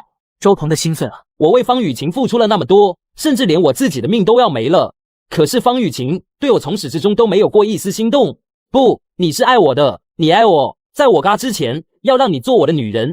此时方雨晴使出洪荒之力，对着周鹏就是660个大逼斗。滚开！你这个臭虫，浑身上下臭气熏天，就你也配和我说话？滚开！我还要去找我的张毅哥哥。被打懵的周鹏，那仅存的一丝理智也当然无存了。既然你不愿意嫁给我，就不要怪我心狠手辣。另一边的周可儿，在经过一夜的深思熟虑之后，最终还是答应了我。这就是张毅对我的考验，虽然非常危险，但是不这么做的话，用不了多久，我肯定也会嘎在陈正豪等人的手里，所以我必须要拼一次。周可儿走出房间，对着陈正豪说道：我去帮他做饭，希望你能分我点食物，我已经快要饿嘎了。我就知道你忍不住了。周大医生，欢迎你正式加入我们的行列。2天没吃东西，是个人都受不了。周医生，为了活着嘛，不就忍？周可儿心中暗暗松了一口气。你说的对，我不想嘎，我想活着。陈正豪以为周可儿想通了，点了点头。那样最好，你现在对我还是有些用处的，我可不希望看到你那么早嘎掉。周可儿深吸了一口气，默默地转过身去厨房帮忙。来到厨房的周可儿看到陈正豪的小弟都是一脸麻木。周医生，你帮我看下锅里的饭菜。随即小弟走了出去。周可儿在确认四周都安全后，拿出早已准备好的医用白色调料，全部倒进了锅里。周可儿看见锅里的饭菜，还是忍不住的要饿了，但还是奋力的搅拌起来。晚上吃饭的时候，周可儿把一大锅端上桌，众人都急不可耐的过来吃饭。为了不引起怀疑，自己也盛了一碗汤，默默的回到了自己的房间。看到了没？高冷御姐也得让我制成小绵羊。来到屋内的周可儿终于松了一口气。现在我只要等时间到即可，希望不要出现意外，否则我的下场一定很惨。一段时间后，客厅的人都陷入到深深的沉睡中。周可儿走了出来，顿时松了一口气。还好药效按时发作了。周可儿直接拿起手机给我发来信息。我按你的指示，给他们下了大量调料，他们都昏睡过去了。大概只有半小时的安全时间，你接下来打算怎么办？我则是回复道：把他们所有人都拖到阳台上面来，接下来才是重头戏。好。随即周可儿按照我的要求，把众人都一一拖了出去。看到周可儿做完这一切，我暗自一笑。周可儿声音颤抖地问道：接下来还要我做什么？你是要嘎了他们吗？而我却是轻蔑一笑。随后我顺手扔给他一捆绳子。确实是要嘎了他们，但不是我，而是你。我指了指阳台的绳子。你先把他们的手都给我绑起来，另外再把陈正豪的丢给我找出来。此时的周可儿已经2天没吃饭了，又把众人都拖到了阳台上，体力消耗严重。周可儿随即问道：你就不能来帮一下忙吗？我可不想阴沟里翻船。你也太小心了吧。按我说的做，小心驶得万年船，我不会让自己冒一点点风险的。周可儿见到我如此谨慎，无可奈何，随即将众人绑好。正当周可儿要拿镖的时候，我立马大声呵斥道：把镖里的花生米慢慢拆下来扔给我。周可儿则是一脸委屈地说道：我怎么相信你？万一我做完这些之后，你翻脸不认人呢？你现在除了相信我，已经没有别的选项，只有相信我，你才有可能在这恶劣的环境中活下来。周可儿思索了片刻，她也清楚自己除了相信我没有别的办法，直接就将镖扔给了我。我认认真真看着了2年半，确认无疑。这就是监控里陈正豪使用的这把镖，你先回屋子里面去。就在这时，我突然从房间内抽出一条水管，打开阀门，冲着陈正豪而去。周可儿看着眼前的众人，不禁感慨：被这样冰冻而嘎，手法也太残忍了吧？不过安全有效。怎么回事？豪哥，你咋也在这？此时的陈正豪一脸震惊：这到底是怎么回事啊？难道是我被下药了吗？陈正豪突然猛地大叫起来：张毅！只见我一脸邪笑：你们闹得也差不多了，该送你们上路见阎王了。此时的我站在阳台上，欣赏着我的杰作。小区恶霸族。几分钟后，周可儿接通了我的电话：你做的不错，周医生，你通过了我的考验，你现在可以过来了。闻言，周可儿长舒一口气，心中的巨石终于落下了。她颤抖着说道：好的，我现在立刻马上就过去。此时的我把房门999道锁，已经开启了998道锁。随即我盯着监控，只要有一点反常，我一定会毫不犹豫地重新关上。好在监控里的周可儿一切正常，系统也并未扫描出任何危险。随即我说道：周医生，你可以进来了。房门很重，周可儿用尽所有力气才勉强打开。就在房门露出一丝缝隙的时候，屋内的温度让周可儿激动又熟悉。我连忙关上大门。温暖，太温暖了。你是不是忘了什么事情？比如说这里是我家，而且你还没有完全经过我的考验。周可儿这才反应了过来，身边还有一个男人。你可真是够谨慎的，我都已经按照你说的去做了，解决了你的敌人，难道这样都不够取信于你吗？那些人对你来说也是很大的麻烦，你除掉他们也并非完全因为我，你自己也有活下去的需要。解决掉他们仅仅是证明你有些作用，但是接下来你要怎么证明你才是无害的？那你到底要我怎么做才肯相信我是对你无害的？很简单，自己证明没有私藏对我不利的镖就行。毕竟你已经下定决心要跟我站在同一条船上，咱们彼此之间不应该坦诚相待吗？周可儿是个聪明的女人，知道应该付出什么，以此来得到什么。好的，我明白了，现在这样可以了吗？我谨慎地走过去搜查了一番，确认周可儿没有携带武器。我建议你先去洗个澡吧。周可儿的脸更红了。这里有换洗的衣服，你待会自己拿去穿。我按照你的尺寸挑选了一套，你试试合不合身，不行的话我再给你找其他的。周可儿终于进了我的末世安全屋，而我选择告诉她一个惊天大秘密。多谢你的衣服，尺寸刚刚好。那是当然，坐吧。你要明白，我让你住进来，是因为你对我还有一些价值，但你一定要记住，这是我对你的恩赐，所以你必须要完全服从我的命令。如果你有一点点歪心思，我会毫不留情地嘎掉你。周可儿心中不禁感慨，张毅真是冷血。我伸手又指向一个房间，以后你就住到那里，整栋房子所有位置都有监控，希望你能理解。如果你有异议，现在完全可以离开。此时的周可儿点了点头。好的，我都会听你的，放心吧。不愧是聪明的女人，交流起来就是方便。我望着周可儿，语气变得稍微温和了一些。你很聪明，这样我们大家以后相处起来都方便。你应该明白，外面是怎样的炼狱，除了依附我，你没有别的活路。所以现在我要告诉你一个秘密，你仔细听好了。周可儿闻言一愣。秘密？你的秘密居然愿意告诉我？周可儿惊讶地睁大了双眼，一脸的不可置信。像张毅这么谨慎的人，不应该轻易地告诉我秘密才对啊。跟你说这个秘密，也是为了保证你对我的忠诚。不过如果你泄密的话，我也不是很害怕，毕竟这个世界大家自保都难，我也不怕谁能对我造成威胁。相信你也看到了，之前想嘎我的人都被我嘎掉了，造成这次雪灾的原因，我相信你在网上也看到了，是由于超新星的爆炸导致的伽马射线爆发。这种射线对人体会造成一定影响，有可能导致人体变异。而我就是那个天选之子，获得了一个独立的异空间。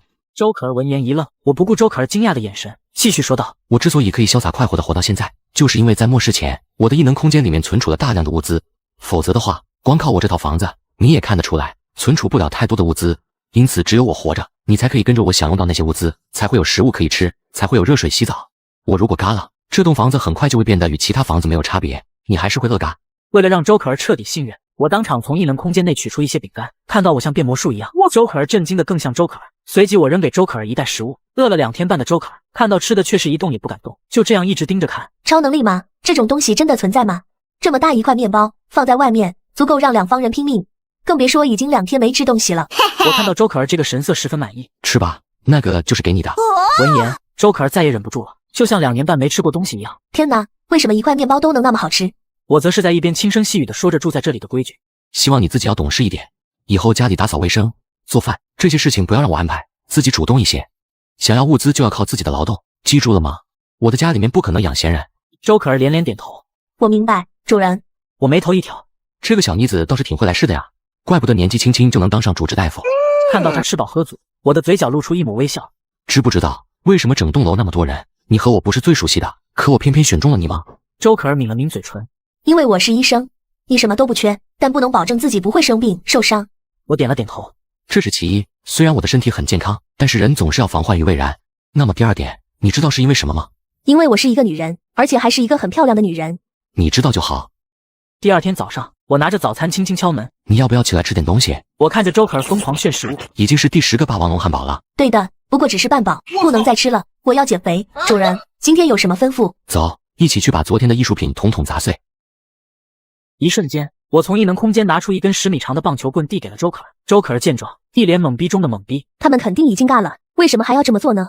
可能是因为我单纯的很讨厌他们吧。看到周可儿诧异的眼神，我笑着道：整栋楼里面几乎每个人都想弄嘎我，然后抢走我的房间和物资，我总需要做点什么，让他们知道我不是好惹的。一想到陈正豪还在隔壁，放在那碍眼的很，过去他们觉得我是个只知道待在家里的缩头乌龟。当然了，我也并不介意他们对我的看法，但是时间久了，总是有点烦，让他们长长记性也好。还有一点就是我这个人有仇当场就报。周可儿此时突然意识到了什么。你不会又要让我去做吧？陈正豪他们都尬了，你还这么怂？我这是稳重。废话，我万一过去了，你把窗户一关我怎么办？为了我们今后美好的生活，请吧，周大医生。周可儿一脸无语，从没见过这么怕大的人，真是稳如老狗啊。虽然他吐槽了我，但是身体还是很诚实。此时的我拿着手机一直在录像。周可儿回头一脸疑惑，你录这个有什么用啊？我闻言说道，我要把视频发送到业主群里，让他们看看谁才是这栋楼的老大，杀鸡儆猴，让他们以后都不敢来骚扰我。不光如此，我还要取代陈正豪在他们心中的位置。周可儿点了点头，更加卖力的砸去。回到屋里，周可儿刚好看到我把视频上传到业主群。此时邻居们看到视频纷纷点开，当看到是陈正豪等人时，邻居们都非常激动，不知道有多少人大笑起来。陈正豪，这个恶魔终于干了！更有不知道多少人痛苦。小翠，你可以明悟了。他终于尬了，我们可以出门了。尬得好啊，哈哈哈。随后我发去信息，陈正豪已经尬了，以后整栋楼就归我管理。周可儿坐在我身边看着群里的回复。张毅，陈正豪是你尬的吗？你可真厉害，谢谢你帮我们除掉了一个该死的恶魔。正义，你家还有吃的吗？我快乐干了，我还想活着。张毅，你家里一定有吃的吗？给我一点吧，你让我做什么都行。各式各样的信息都有，完全忘记了是我刚才解决掉陈正豪。此时我的手机突然响了起来，定睛一看，居然是方雨晴。这个白莲花居然还活着。随即我接通了方雨晴的电话。张毅哥哥，你现在是和周可儿在一起的。既然陈正豪已经嘎了，张毅哥哥，你是不是可以来接晴儿了？你不是答应过晴儿的吗？不要和那个女人在一起，晴儿才是你的唯一。此时周可儿听见方雨晴所说，瞬间升起一股危机感。我一定要做一个有价值的人，否则张毅随时可能换人。这时我开口说道，真是没想到你还没嘎呢。绝望的方雨晴听到我的回话，眼神瞬间一亮。原来是张毅哥哥以为我嘎了呀，才让那个女人住进你家里的嘛。哥哥你放心，晴儿很好，你快来接我，咱俩好双宿双飞。略施小计，让方雨晴在末世之中彻底绝望。晴儿，你是个好人，但可惜你来得太晚了，我等了你好久都不见你来找我。现在我遇到了更好的人，你一定会祝福我的，对不对？随即我拿起手机玩起了自拍，镜头中周可儿的容颜真是让女人都嫉妒，然后直接就把照片发给了方雨晴。还在苦苦等待的方雨晴彻底绝望。方雨晴拿起手机，入眼便看到周可儿依附在我身边。张毅哥哥，不，你不能这样对我呀！晴儿爱你，晴儿最爱你了，他一定是骗你的，他不是真的喜欢你。给我一次机会，我会证明我才是那个真正爱你的人。不必了，我和可儿的确是真爱，他比你强太多了，我怎么可能为了你而放弃他？你觉得你够资格吗？咱们以后还是别联系了，我怕他会误会。方雨晴已经呆愣在原地了，蒙圈中的蒙圈，随即跪地痛哭。我不信，我不信！张毅，你明明是我的备胎啊！你追了我2年，可为什么现在我都那么主动了，你却不追了？那个女人，你为什么要抢我的东西？你真该嘎呀！对，就是周可儿，都是那个女人害的。这种痛苦和绝望是双倍，因为周可儿各方面都比方雨晴要好，此刻的他也就剩下无能咆哮了。王敏和闺蜜林彩宁看到这种情况后，那叫一个拍手叫绝。呸，活该！你有今天完全是你咎由自取。此时的我觉得时机差不多了，再玩下去就没意思了。我直接挂断电话，并且拉黑了方雨晴。随后我扭过头，二人的眼睛对视在了一起。你是不是觉得我很残忍？只见 Joker 的呼吸变得急促起来，脸上泛起了微微的潮红。我相信你这么做一定有你的理由，无论何时何地何种情况，可儿都会无条件支持你的。随即我也只是看着 Joker， 不想过多的解释。你明白就好。中午 Joker 做了一桌饭菜，恭敬的站在一旁对着我说道：“饭做好了，可以吃了，主人。”我则是淡定的说道：“你自己做的，先尝尝看吧。毕竟谨慎是我这一世刻在骨子里的。”就在这时，消失已久的林大妈突然在业主群发来消息：“你们现在都要听我的，不然到时候把你们全都拉出去。听到我的话了没？现在马上给我送吃的过来。”然而群里面根本没有人搭理他。他疯了吧？不过他能活到现在倒是一个奇迹。我记得陈正豪最先抢的就是他。Joker 却露出一抹紧张的神色。当初我去给他们看病的时候，看他们可怜，就分给了他们一点物资。闻言，我看向 Joker， 吓得他紧忙解释道：“那个时候只是雪灾刚刚开始，我根本没想到会是这么严重，以为很快会过去的。我要知道是现在这种情况，断然不会贸然行事。我不是圣母，请你相信我。”我给 Joker 倒去一杯水，不以为然的说道：“重点不在这个，如果我猜的没错的话，你给他的那点物资，他应该早就吃完了。你说他到底是靠什么撑到现在呢？” Joker 一惊，差点没把刚吃的饭喷出来，随即说道：“林小虎因为药物治疗，差不多2天半就嘎掉了。”我鬼魅一笑，原来如此，这么说的话，那就很合理了。过去林大妈就一直说林小虎是她的心肝宝贝，她可真是个狠人啊，说到做到。Joker 闻言大惊失色，难道他真的？没错，就是你想的那样。Joker 叹了口气，大家都疯了，这雪灾到底什么时候是个头啊？大自然变幻莫测，谁知道呢？就像最近的台风水灾，希望这一切赶快过去吧。我俩说话的时候，我手机响起来了，居然是小区里的尤大叔。我接起电话，只见尤大叔吞吞吐吐，似乎是有什么事情想求我。张毅，你现在可还好啊？这尤大叔是在这末世为数不多的老实人，还会武术是练家子，现在能给他点甜头，日后为我做事也不赖。尤大叔，你不用跟我客气，如果你遇到什么困难的话，不妨直说，只要我能帮上的忙，我一定会尽力帮你的。真的是不好意思，麻烦你了。张毅是这么回事，谢丽梅她家宝贝发烧了，可是我家里却没有药，看孩子这状态，如果再没药救治，怕是挺不了多久，我和他妈妈都要急死了。你那里有药吗？闻言我眼睛瞪得滴溜圆，这个女人真是不简单，我记得在上一世她就比我活得还要久。尤大叔打了一辈子光棍，遇到这种不到30岁的女人，看来还是没把持住啊，能够攀上这种大冤种给她养孩子，那是她的本事。不过别人的私事我并不打算掺和，随即说道：“原来是这样啊，要我这里还有几盒，你现在过来取吧。”我挂断电话后，周可儿连忙递上一杯水，问道：“你和尤大叔关系有这么好吗？”可儿，你要知道，人与人的关系是建立在利益的基础上，这一点在这寒冬末世体现得更加明显。尤大叔是个善良且武力值堪比奥特曼的人，让他欠下我一个人情，将来或许能用得到。周可儿此时望向我，他只发现看着人畜无害的阳光大男孩，还有这么狡猾的一面。仅仅过去2分半后，我家就传出了敲门的声音。我习惯性的看了一眼监控，却意外发现门口不光是尤大叔，还有一个女人。她来干什么？虽然她全身被厚厚的衣服包裹，但我知道她一定就是那个宝马谢丽梅。我走到门前，明知故问道：“是尤大叔吗？”“对，是我。”还没等尤大叔说完，谢丽梅带着哭腔连忙说道：“张毅，我们家神兽高烧不退，你救救他吧。”我没有跟他过多废话，直接把药扔了出去。尤大叔拿起药，满眼的激动之色。张毅，谢。张毅，我求你一个事。末日一包价值2000万的药，我随手就送，可对方非但不感激我，还对我进行道德绑架。张毅，我求你一个事情，你能不能让宝宝先在你家住一段时间？你家里有壁炉暖和，神兽现在生病了，我实在是担心他冻坏了，你能帮我这个忙吗？旁边的尤大叔此时愣了一下，顿时心里面有些尴尬，但见到谢丽梅那委屈的眼神，他也不知道说些什么好。此时的我却是一脸阴沉，这是蹬鼻子上脸得寸进尺啊，只怕是谢丽梅借神兽的影子。你这个当妈的好享清福吧？门口是谢大姐吧？你也知道我现在是2个人，有些事并不方便，况且家里的煤炭已经用完了，温度并没有比外面高多少。听见我的话，尤大叔也轻声劝道：“张毅对咱们已经非常够意思了，拿着药回去，咱们多穿几层衣服冻不着的。”此时谢丽梅痛哭流涕：“张毅，求求你了，看在尤大哥的面子上，让神兽住进去吧。”此时我的脸色阴沉，这个女人有些麻烦啊，她这算盘打得响，一旦神兽住进来，谢丽梅就可以利用照顾神兽的名义住进来，到时候可就是请神容易送神难了。此时我抱着胳膊站在门边，你这个要求要是在寒冬末日以前，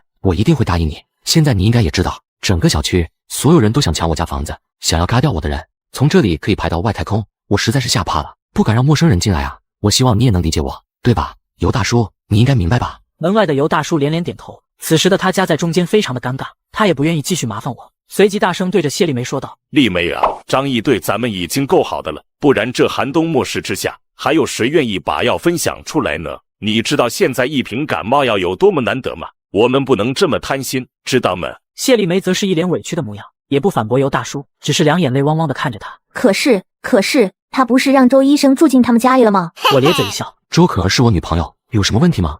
周可儿听见这句话，虽然明白我只是敷衍对方，但还是忍不住嘴角微微勾起。相对于是事实，女人还是比较喜欢甜言蜜语，哪怕明明知道是假的。谢丽梅此时看着怀里的神兽，似乎是在想接下来的对策，但身边的尤大叔脸皮就没那么厚，拉着谢丽梅明显有些生气的说道：“走吧，不要再给张毅添加负担了，咱们见好就收，别太过分了。张毅对咱们已经够义气了。”谢丽梅看到尤大叔真的生气了，立刻换成一副委屈的模样。我也不想那么做，我不都是为了神兽吗？此时尤大叔对着屋内的我说道：“对不起啊，张毅，你别跟他一般计较，这次的事情多谢你了。”没事，这种心情咱们都能理解，在这末世，咱们要互相帮助支持。透过监控视频，我看到尤大叔已经领着谢丽梅往楼下走去，随即我一边往回走，一边叹气。这个谢丽梅超乎我的想象啊，终于可以松口气了。主人，你也不用在意，他这种人现在多的是。另一边尤大叔回到家后，对着谢丽梅大声说道：“丽梅，你刚刚说的那叫什么话啊？怎么能让人帮你带神兽呢？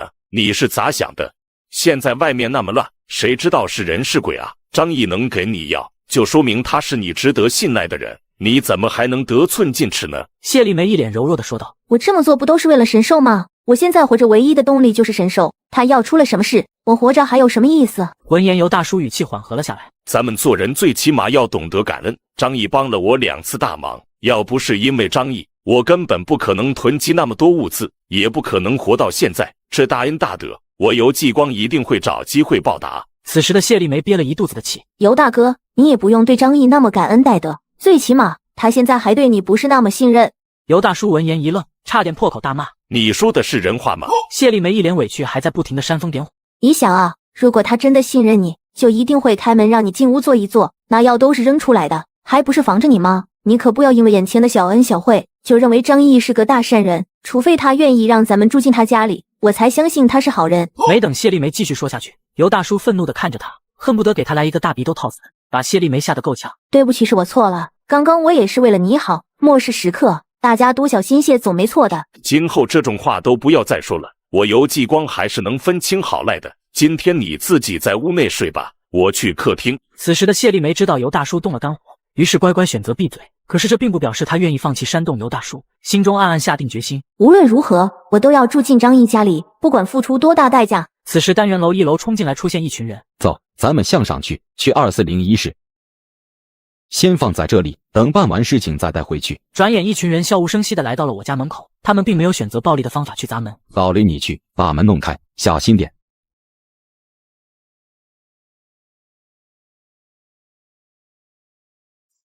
此时我的耳朵嗡嗡作响，猛然起身打开监控查看起来。屋内一切正常，还好。随即我查看起屋外的情况。这群人我没记错的话，他们是隔壁26号楼的建筑工人，大概有20多位，施工期间一直住在一起。看着这群人的架势，显然是有备而来的，而且他们的目标非常明确，就是奔着我来的。我的目光非常冰冷，看样子我家中物资充沛的事情已经传开了。此时房门之外的这群人看到毫发无损的厚重金属门，一个个目瞪口呆。老驴，你干的什么活？搞得这个破玩意连个门都炸不开。现在这种情况，你是不是偷工减料了？这不对劲啊！我调配的炸药一定没问题，应该是炸药受潮了吧？不行，咱们就动手砸吧。另一边，我在扫描完自己房屋的情况，确认房子没有任何受损之后，我心中的怒火宛如实质。既然你们想让我嘎，那就看你们的命硬不硬了。